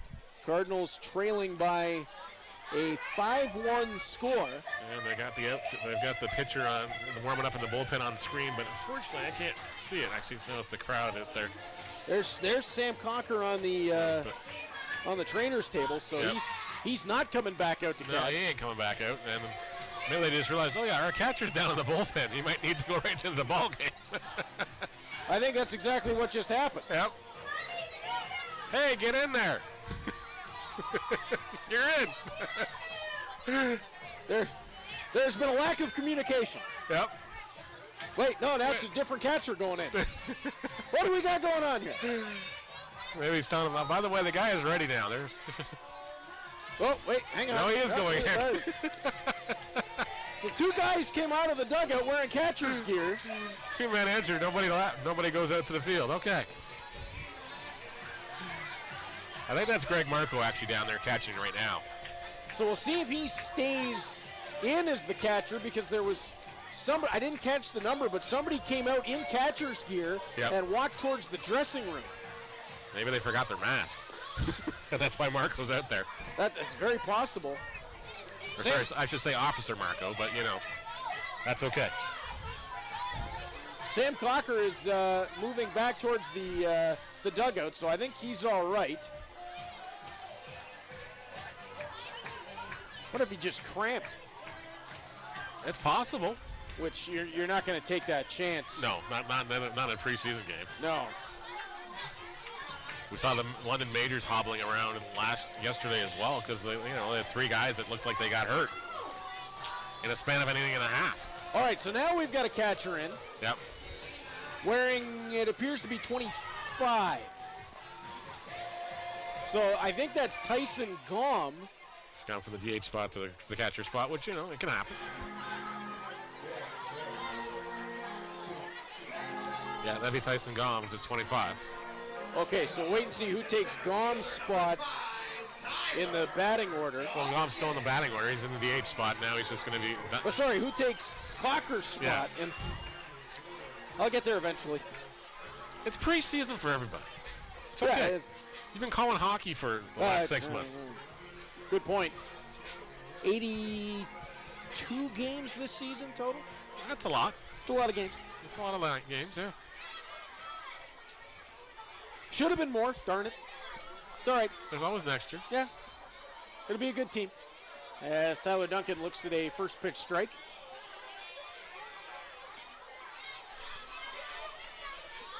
Talk about calling 82 games. You lose 82 goals out of your lineup in the playoffs. Yeah, it doesn't help. No.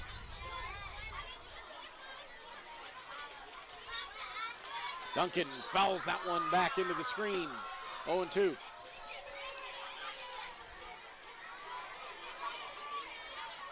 Well, bottom of 5 against 7 innings in today's game.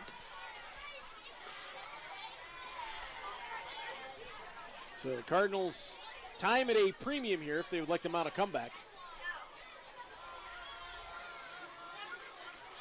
Delivery to Duncan. He'll reach out and send that one down the line fair. He'll make the big turn in second for sure. And Duncan's got his second double of the ball game. He'll hold him there on the toss from Grayson Barrett.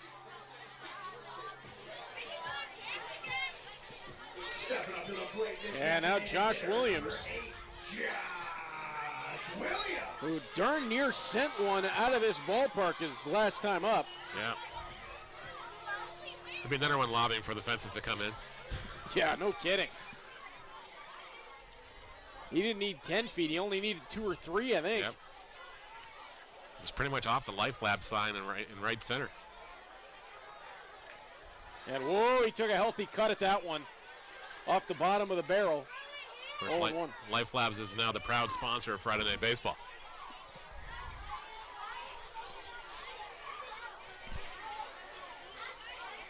Everybody wants in.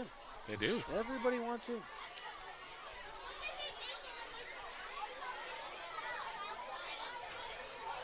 Winding and delivering, and that one's going to come in high. 1-1 the count.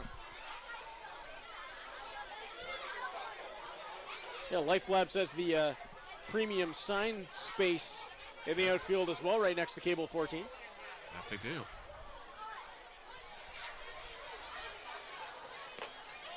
It's great after years of coming to this ballpark to see the sponsorship area just full along the fence. Eric sent me a text message when they were putting the signs up again a couple years ago, and it was like, okay, yeah, now every year it's almost like a rite of passage. I got to come down instead of home plate, do a panoramic shot. And as Williams sends that one back into the mesh. As we cue up the Michael Bublé, I'm feeling good. I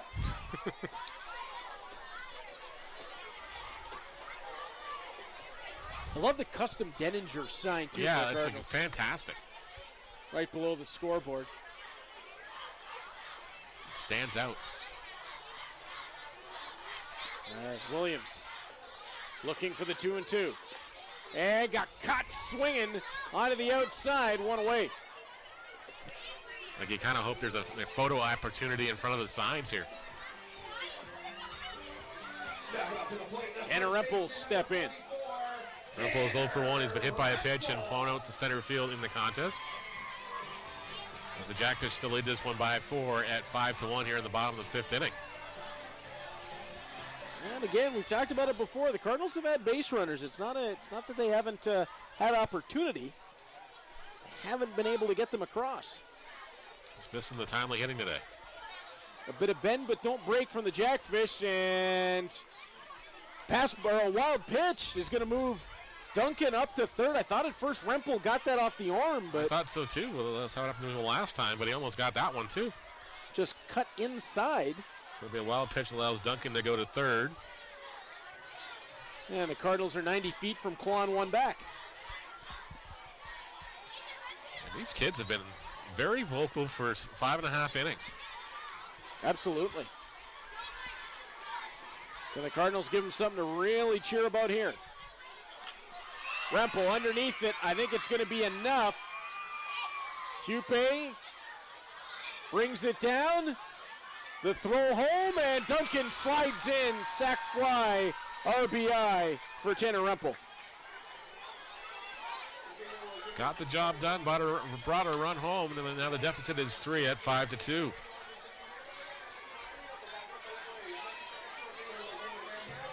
Stepping up to the plate, the right fielder, number 12, Yorkie Pena. Yorkie Pena steps back in. He's had some hard contact in this ballgame, as he did yesterday as well. Eventually, those are going to fall for Pena. Yep. Andrew Johnston behind Pena.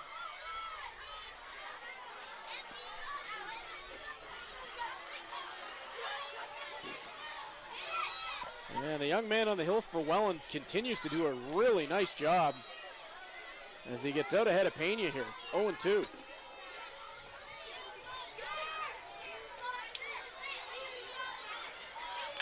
Pena on the ground. Over to first base, quick flip, 2 away. You can imagine the young man, he saw his name on the sheet in the dressing room going, okay, you got a couple innings of work here. And it's, oh, by the way, it's the Hamilton Cardinals, and you're going to start your day against, like, the heart of their lineup. Pardon me, that was 3 away. Pena was the third out. Williams strikeout, Rempel on the sac fly, and then Pena rounding out. It was the controller on the scoreboard that got stuck on us. That's all right. These things happen. The controller doesn't like us. We'll be back for the top of 6. Cardinals trail 5-2. You're watching on Cable 14.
Now at the plate, second baseman number 2, Caden Falardo.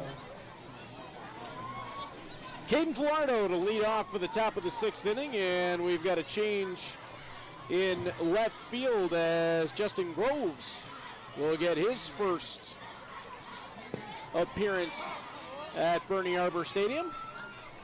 Groves, a Humber College standout. Looking around the diamond, I believe he's the only switch at the moment. Drew Mainprize stays on after navigating out of a little bit of danger in the top of 5. Cardinals haven't given up a big inning, Neil, but it's just been a little bit here, a little bit there. Yep. Jackfish have pieced together 5 runs. And Florida rockets that foul. You know, we're so used to seeing the Jackfish have the 5-run, the 6-run inning. Yeah. And today it's 2 in the 2nd, 1 in the 3rd, 2 in the 5th. Just making the most of their opportunities. They add up. Throwing a couple of long balls to help things, and yeah, they do add up in a hurry.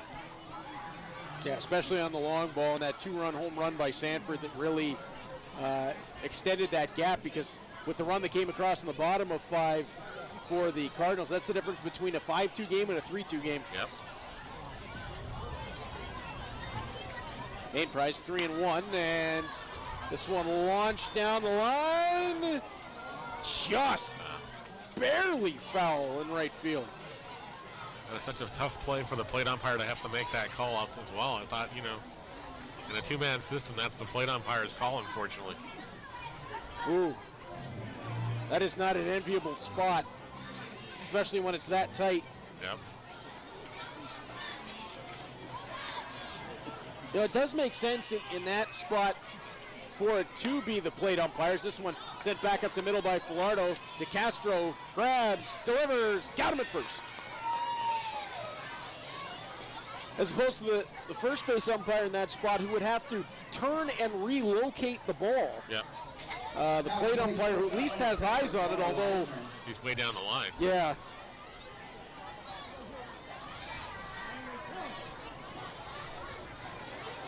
I said it made sense. I didn't say it was easy. No. As the first base umpire is pretty much in motion heading towards second base as soon as the ball's hit in the air anyways.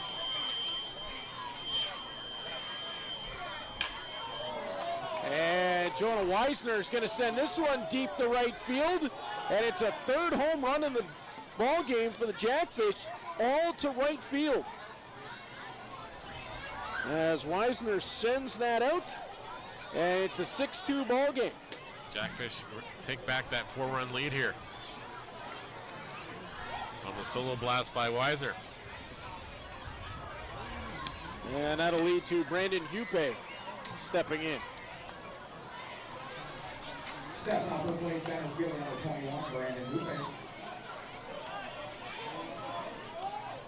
The main prize who was rolling, just that's what this Jackfish offense can do to you. You leave one just a little too juicy, and it's adios.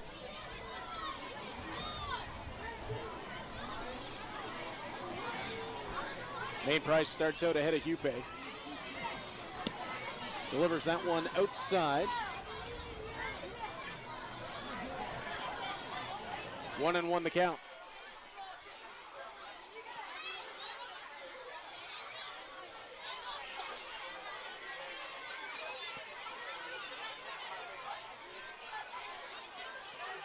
I believe that's Corbin Peters who is starting to get loose out in the Cardinals bullpen. Back-to-back days for Peters. Had a quick inning of work yesterday, which is not unusual when Peters is rolling. As main prize falls behind 3-1 here. Not a spot where you want to put Hupe on with one away and Sanford on deck coming off a 2-run bomb. Especially when he had a moonshot his last time up. Gets Hupe swinging through to make the count full.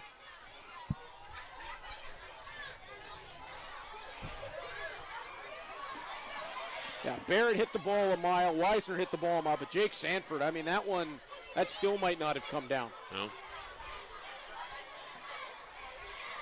Main prize delivers this one on the ground. I think the kid just retrieved it from the light pole out behind the light pole out in right field. And Hupe, yeah, you're right. You're right. Out at the light pole and right as that ball picked up, but DeCastro delivered over for Rempel, and Hupe able to leg that one out for the single.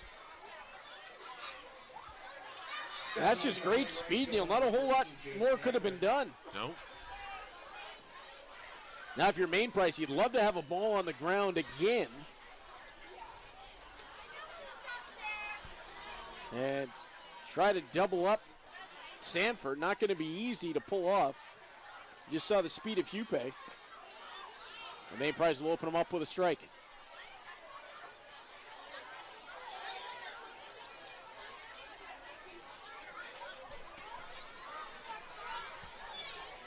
Sanford struck out, flew out to left, and then hit the bomb. This one is on the ground. Quick handle. Brown to second for one. DeCastro back to first, not going to be in time. Got the lead runner. No idea. And we have the replacement for Sam Cocker. It is number 37 coming in, who's now, I guess, in the DH role. Yeah.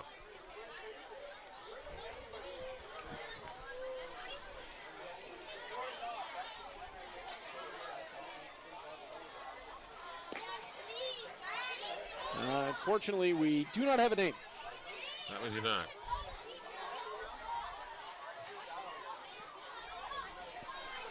It is preseason baseball.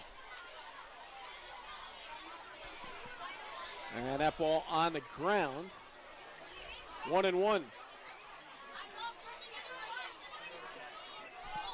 To the mystery designated hitter.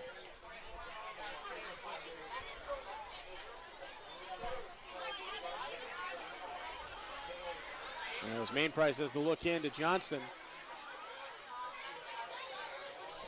He's got Sanford over on first, and Johnston able to knock that one down. And keep Sanford from scampering ahead. 2 away in the inning, so opportunity here, Neil, for Main Prize to limit the damage, and the Cardinals have done a really good job of limiting it throughout the game, but talked about it earlier, just that bit by bit for the Jackfish. A big swing and a miss on that one. 2-2.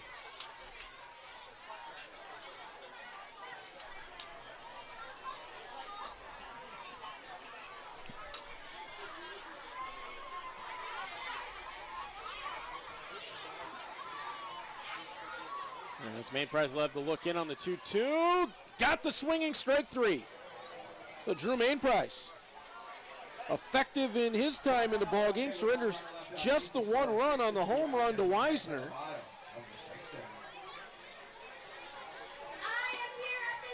And the Cardinals will get the bats back for the bottom of 6, where they'll be led off by Andrew Johnston unless there are further changes made to the lineup. The only one so far, Justin Groves into left field for Brendan Daly. We'll see him with a bat if any of Johnston, Kakanos, or Brown reach base.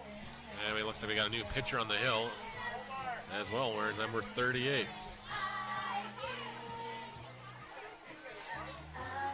Which is supposed to be Halen Knoll, but I'm not sure. All right.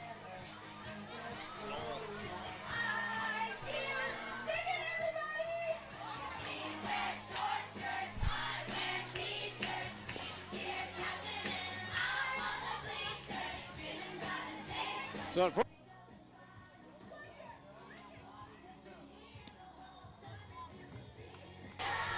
with it being the preseason, we don't have the point streak up and running, so it's not as easy for us to double check on names. Yep, we're just going off the roster that's published on the Jackfish website, and unfortunately, I'm not gonna say it's 100% scientific, because there is a bunch of junior call-ups and their guys are still not here as well. So they might be warning 37, but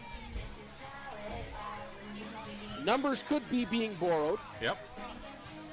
Wouldn't be the first time we've seen that happen. Or in this case, 38. So yes. We saw the one incident last year where Tyler Duncan had to briefly change numbers because his jersey had been mysteriously lifted. Yep.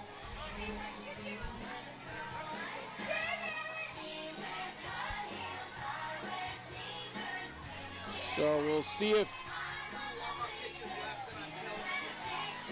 who we believe is Hayden Knoll and or Halen Knoll, yep. I'm not sure, Neil, because Halen Knoll is listed at 5'10", 215. He looks a little taller than 5'10" to me. Yeah. Unless they somehow stretched him out on the bullpen, stretched him out literally, Monty Python style or something. Yes. So I think we might be dealing with another newcomer here. Yeah. As Andrew Johnston will step in to open the. We know that's Andrew Johnston. Yep. Is it? All right, we're being told it is Halen Knoll. I believe that they're going to have to adjust his height on the official roster. I think that's a typo. Yeah, there's no way he's 5'10". I'm 5'10". He's a lot taller than I am. I was going to say, if that's 5'10", we got a problem. Yep. Yeah, Knoll over the top on the delivery, 1-1. Was Southside CJ were into the Chicago-style pizzas and sauce at the time when he was doing the measurements there, or what? He eyeballed it. Yep. You're like 5'10". There we go. Oh, Johnston gets plunked on the arm. And he'll head down to first base. So the Cardinals open up the 6th inning with a runner as Nico Kakados will step in with the very Clint Eastwood-esque walk-up. It's a nice touch, though. It is. It's unique. Yep. Cardinals trying to manufacture a bit of offense down 6-2.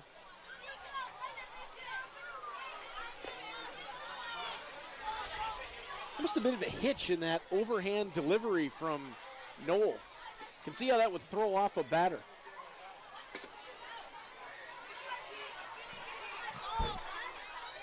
It's almost a slight pause as he comes up over the top, and Kakatos is going to flare this one behind first base, and that's going to fall. A single into no man's land. That's the Area 51 job right there. That ball just into that mystery zone in behind first base where 3 Jackfish converged, but there's just nobody able to get a beat on that one. Yep. And we go from the Clint Eastwood walk up to Jalen Brown getting funky. Yep. I dig it.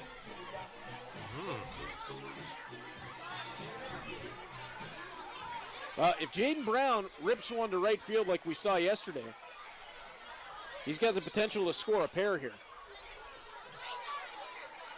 And behind the plate, Gom's going to block that one down.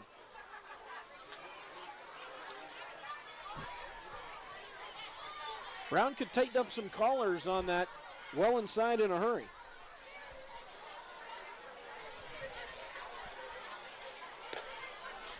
As Knoll gets it over the plate there, 1-1.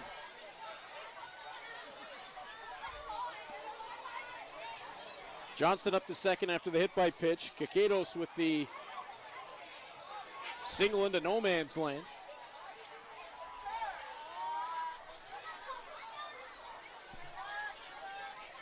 And the Cardinals with nobody out, a threat as Brown sends this one deep to right field, tracking back to the wall. It's gone! He just got to hit it to right field. Jaden Brown, 3-run bomb.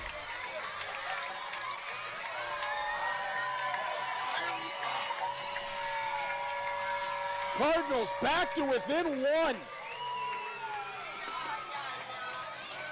And is anybody making a bigger impression in the preseason than this young man? He's definitely raising his stock in a hurry. It's going to be a definitely difficult decision to keep him out of the lineup for Chris Piano. Well, I think you're going to have to make a spot for Jaden Brown. Justin Groves will get his first chance at bat. And the Cardinals still with nobody out in the inning. We saw Jaden Brown twice, Neil, yesterday, just narrowly miss a home run to right. Didn't miss that one. And as you said, every home run in the ball game today, 4 total, have all been to right field. That they have been. And that was pretty much how it was last year, too. Not a lot to go out to left field, unfortunately. And center field was, as we've seen firsthand, it's just almost impossible to put out in this park. Unless your name is Garton, then you just hit it a mile anyways. That's a great point. Josh Williams, he showed the power. I have no doubt that he could get it out there. But it is very difficult to hit one straightaway center in this ballpark. Halen Knoll getting a bit of a chat there from Tyson Gom.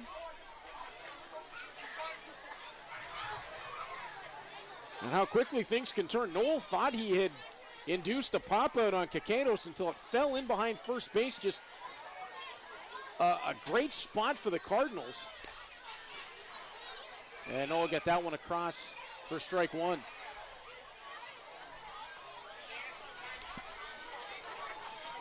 There is action now in the Jackfish bullpen as Groves sends this one foul to even the count 2-2.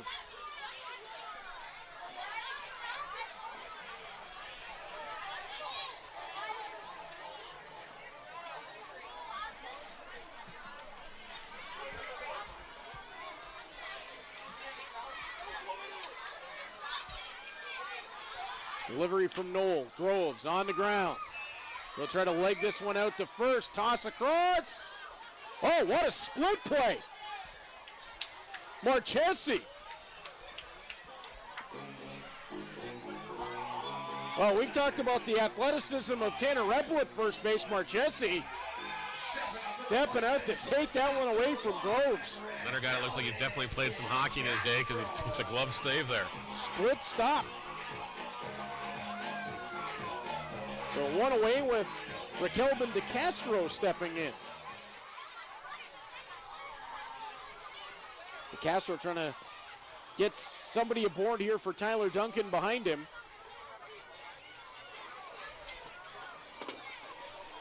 Duncan has the 2 doubles in the ball game. If DeCastro even gets to first base, Neil, a double would bring him home. Yep. And Knoll skips another.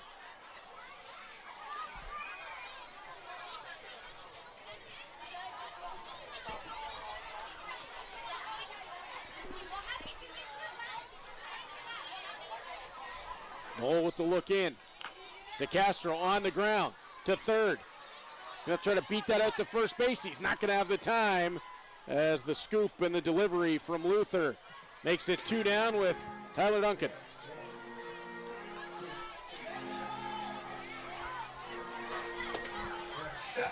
Duncan's reached base all 3 times he's been up to the plate. He's walked, he's had a pair of doubles. And if he reaches, he's got the big fella, Josh Williams, behind him. And Williams has already put a charge into the ball twice in this game. Yep.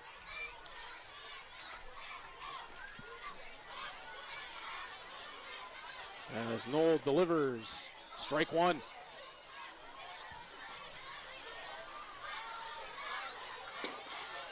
Knoll's struggled a little bit on consistency, but you can see when he gets it over the plate how dangerous he can be. He's got a couple pitches that really dance. And Duncan had a healthy swing at that. He'll fall behind 0-2.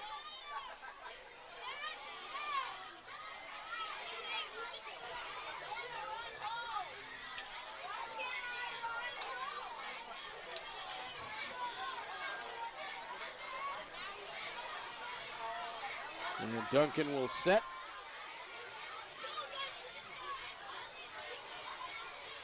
Delivery got him looking. Oh, I don't think Tyler Duncan liked it. No, he was asking where the umpire where that one was. And Knoll wasn't too happy when he came off the mound either. We will return for the top of 7. Corbin Peters on the hill. You're watching Hamilton Cardinals baseball on Cable 14.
Stepping up to the plate, left fielder number 24, Grayson Barrett.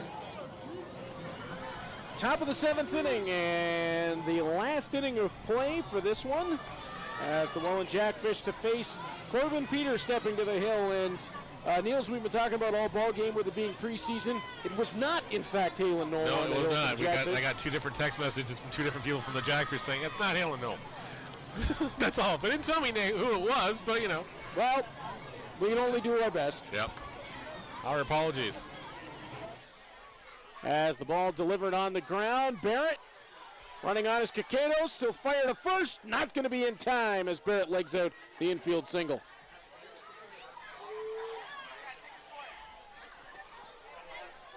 Yeah, unfortunately, some jerseys being borrowed, and we're doing our best with what we got. Exactly.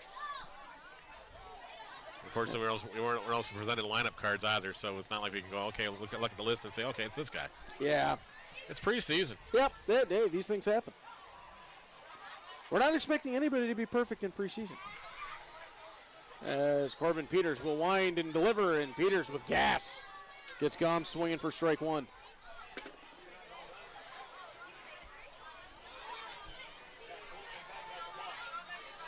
Peters worked the 6th inning of yesterday's ball game. as he gets Gom swinging for strike 2. He's definitely pitching with purpose. And, you know, feel like maybe a newfound confidence as well, too. You know, he knows what his role in this team's going to be. Well, it looks like that, yeah, he's going to be the setup man to Fernando Rodney, and, boy, you got to think Fernando Rodney's going to like seeing that from his guy. It's like, yeah, he's going to have to tell him to slow down out there because, you know, it takes me a little longer to get going or something. Yeah, Corbin Peters, he's one of those pitchers that even though we don't have a pitch clock in the IBL, it's not going to matter with him. He gets the ball back. He's sitting there waiting for a sign, and then it's like, okay, it's coming within like 0.6 seconds. Give me the ball, and I will throw the ball. Beautiful hook there from Peters. Pounding the strike zone. We talked about it yesterday. Peters has seen his role change and has been in flux over time with injuries and different things. If he is locked in as the setup man to Rodney, that is a dangerous back end for the Cardinals. Yep. And Caleb Sorosky, we saw yesterday in the ballgame, I'm sure is going to be in the mix in that 7, 8, 9 as well. And should the Cardinals get Zach Cameron back from the Frontier League, well, you talk about the back end of a bullpen, you got a four-head monster. Never hurts to have those options, especially like I said, we play like 3 and 4 days on a very often in this schedule.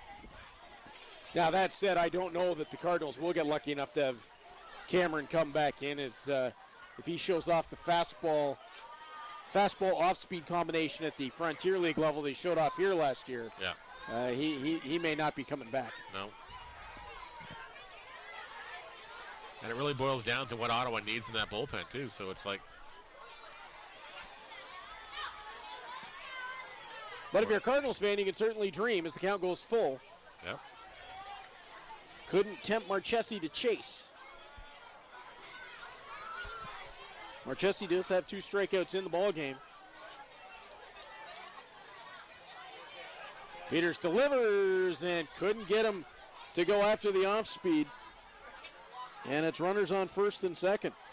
Cardinals have closed this to a 1-run ball game as Brandon Luther is going to step in.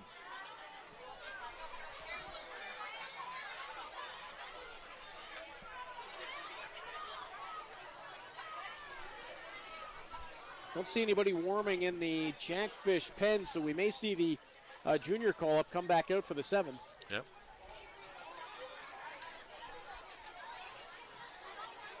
Peters steps off to reset. Jaden Brown and that 3-run home run have made this a completely different run to the finish. First pitch strike from Peters.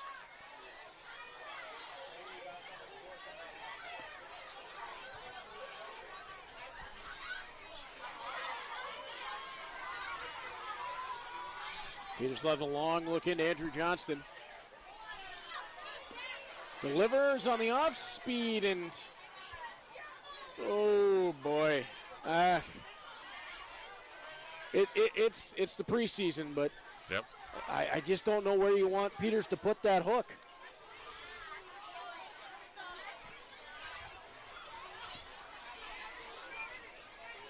As Peters will deliver, and that one fouled back by Luther, 1-2. Peters was motioning to the plate umpire as well about where that. I think he was just asking, where did I miss with that? Was it up? Was it too far in? Now, it could be as well that as that was coming back to the outside portion of the plate, the home plate umpire is over the inside shoulder of Johnston. Oh, Peters sped that one up. No worries about that one. Gets the swinging strike 3, and it's 2 away.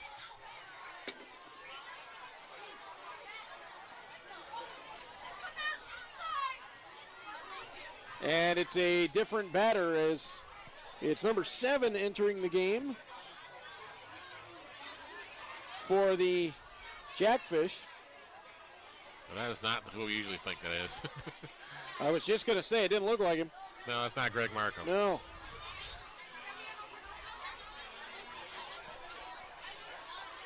It's another young man trying to make an opportunity for himself. So we've got another junior call-up in for the Jackfish here. As Peters winds and delivers, that's a strike on the inside edge. Now, okay, Neil, that's interesting So because left side for the batter here, Yep.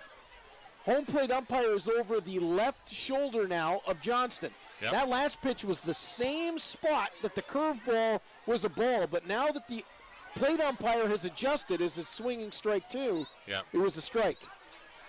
Sometimes it's just hard if the umpire can't judge where on the outer half where it is. I've never been a fan of umpires setting up on the inside. Yeah, I'm not either. I think you got to be more central. Yeah. Yeah, roster online says it's Greg Marco, but that is not Greg Marco. That's not Greg Marco.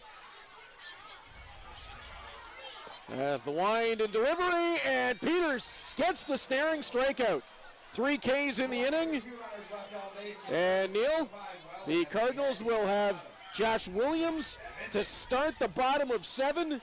They need 2 for a walk-off. If this was a real game, you know exactly if you're coming out of the bullpen right now for the Jackfish, and thankfully it's not, so it's a different guy, so Williams is going to have I don't want to say a slightly easier task here, but because he has an opportunity, it's not going to be a 95-mile-an-hour fastball coming right at you here. Well, with all due respect to the young man who's on the hill, it is, because Davey Mendez is almost impossible. Yep. So by definition, anybody else, it's a slightly better chance. Better odds here. Yeah. It's not Mendez, so we got a chance.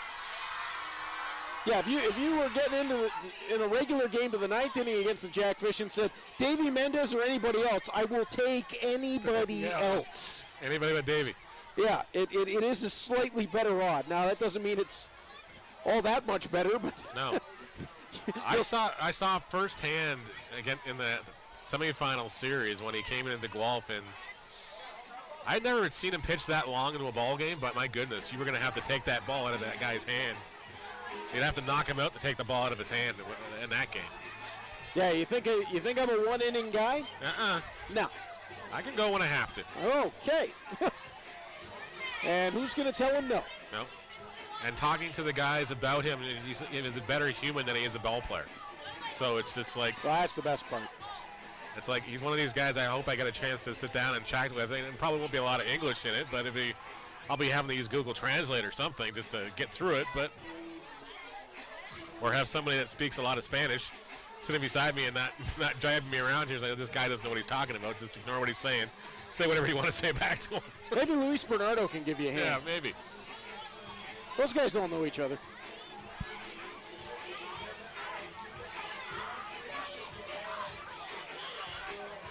All right, bottom of 7. Last chance for the Hamilton Cardinals in this ball game.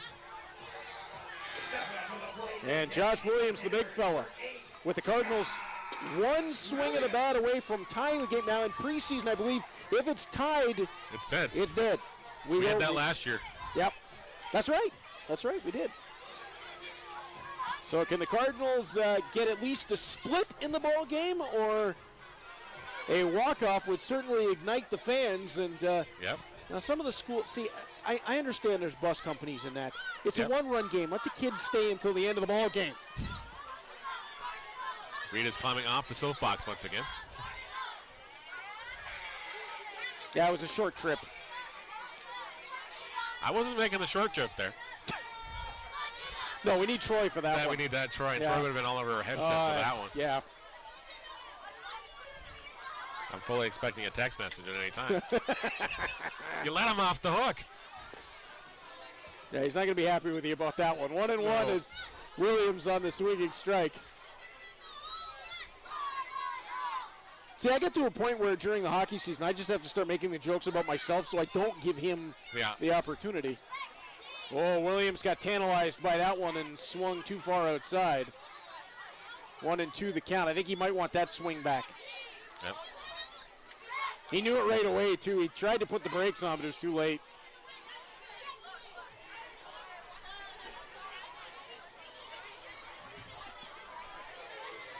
Delivery, and Williams skies it. That's going to carry foul. No, I remember that as a kid going to then AHL Bulldogs school day games, and depending on when the buses would arrive, you'd have to leave before the game was over. And what? Why? No. That's not how this works. The bus can wait. But I get it. They got school runs they got to do on schedule too. So. Oh, Williams hammers this one to right field. Back to the wall. Done. Tie ball game. Josh Williams on a rope. You take your time going around these ones, Josh. It's okay. Go as slow as you got to go here. Oh, Josh Williams feeling good about himself. There's a big old grin right there. Somewhere Keith Candell, I'm sure, is going to pop back on Instagram about that one. I'm going to tag Candell on that one later. Oh, boy. You don't have to run fast when you hit it that far. Nope. And all of the guys in that dugout came out to greet Josh Williams on that one. Yep. You can tell how much they like having him back in the black and red. Well, that changes things dramatically. Nobody out, and it's a tie ball game. And now Rempel has a chance to get on base here and just set the table for somebody else to walk it off. Or he can do it himself. Yoki Pena, Andrew Johnston behind him. Julie Vittini is available if they want to have a pinch runner or a pinch hitter as well here. Yep. There's some stirring going on in the Jackfish pen, but there's nobody really warming, so I imagine they're going to ride this one out. Yeah. Well, they don't even have a catcher out there anyway. No. Ooh, boy, another high strike. Rempel had to turn away from that ball. 1-2 now the count when it should probably be 2-1. We saw Duncan have a similar strike that wasn't. And Rempel gets plunked. Second hit by pitch for Tanner Rempel today, so he's going to need the ice bag. The tying run is now aboard, or sorry, the winning run is now aboard here for Yoki Pena.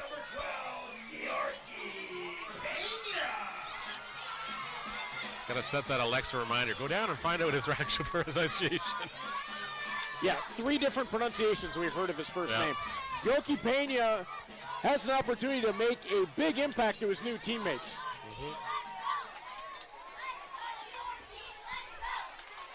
And the fans are behind him. Yep.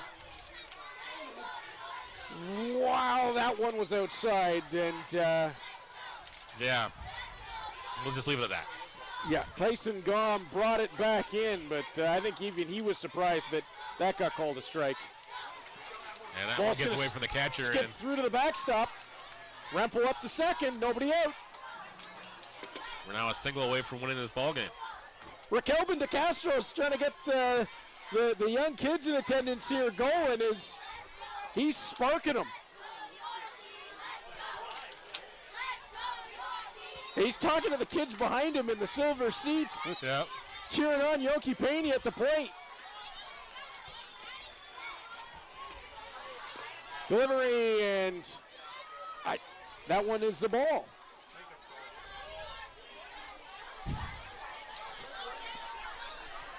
I'm gonna let it go. I'm not gonna say what I did there.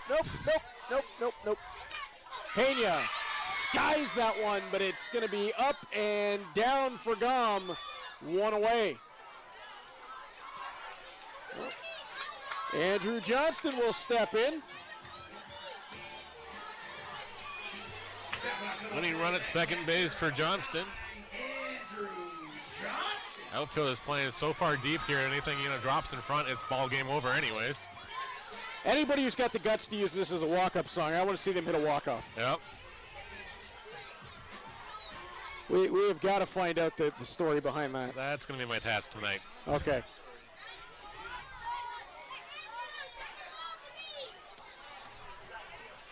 The delivery home. Johnston stares at strike one. To our friends from Norwood Park and Shannon Kusachin, your buses have arrived. And the chorus of the boos from the kids. We don't want to go. There's already buses leaving. I don't understand that. It's a tie game in the 7th inning. Let the kids enjoy it. Crying out loud. Johnston fouls that one off himself and the bat. They got plenty of time to be. They got plenty of time to be inside the school building Let them enjoy their day out, especially when it's a day like this. Yep.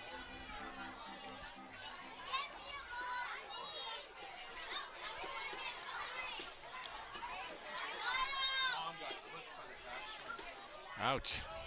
Ooh, Tyson Gom. This is why you have 3 catchers on your lineup. Let's give a big round of applause to Tyson Gom. This is a new one, Neil. I've just Now been. don't sign it in the middle like where the manager's supposed to sign it. Yeah, where have I got it? I Find got a it. spot. There you I go. got it right here. Yeah. There you go. This is a first for me in the middle of a broadcast. I got to tell you, signing a baseball. Well, there you go. So I try to get enough ink on here. Oh yeah, I don't have the other bag here. I usually have a bunch of Sharpies in it. It's all right. I think I got enough there. All right. As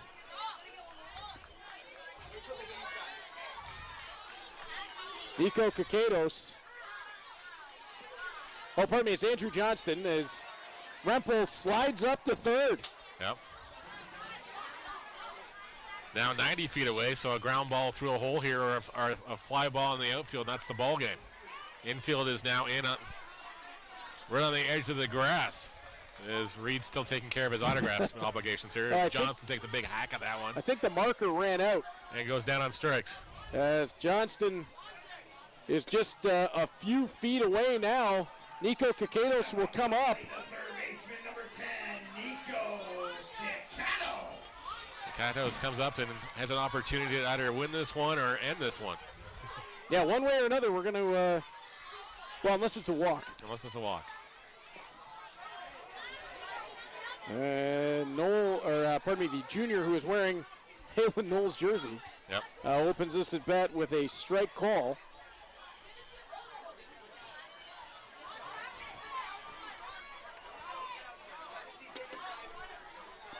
Oh, 0-1 count. That one delivered high, 1-1. Tanner Rempel is just dying for an opportunity. Tanner Rempel is just dying for an opportunity to skip home. Cacados rolled it foul, 1-2.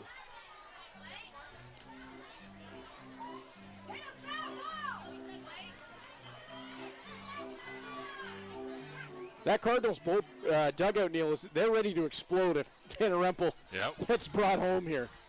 From 6-2 down, Cacados sends it. It's on the ground. Rempel's going to test it home over to first, and we're going to end in a tie ball game. There's no tying in baseball, but today, that's as good as a win here as the Cardinals rally back down from 4. Well, the Cardinals and the Jackfish will close this one out in a tie game after Brown hit that 3-run home run to get them rolling again. Josh Williams ties it in the 7th inning. And 2 teams that will be competing all the way down the course of this season, Neil, will finish this ball game tied. They'll have to wait another day to solve this one. That really will. And of course, both these teams are back in action tomorrow in Welland, so Welland gets a chance for the school days game. So, we'll see what happens tomorrow, but it's going to be an interesting season with these 2 teams when they go head-to-head. We'll send it down to our friend Ryan Harrison and see if they can solve it down there tomorrow. Neil, your final thoughts after 2 preseason games. Next time we see the Cardinals here, it's for real. It is for real, and as you know, I think you've seen Jaden Brown have a great preseason here and everything else. He's definitely living up to the hype here, and a lot of guys who had opportunities here to show us what they've got here too. So the future is definitely looking bright for the Cardinals. And not even all the pieces in the lineup just yet. We expect the next time that we're sitting here for the home opener, there'll be a man named Salazzo that'll be in the lineup, and that changes everything. It definitely does. All right, for my broadcast partner Neil Srivastava, our entire Cable 14 crew, thanks for being along for the ride with us. Hamilton Cardinals preseason baseball on Cable 14. I'm Reed Duffy. The next time we talk to you from Bernie Arbor Stadium, they all count.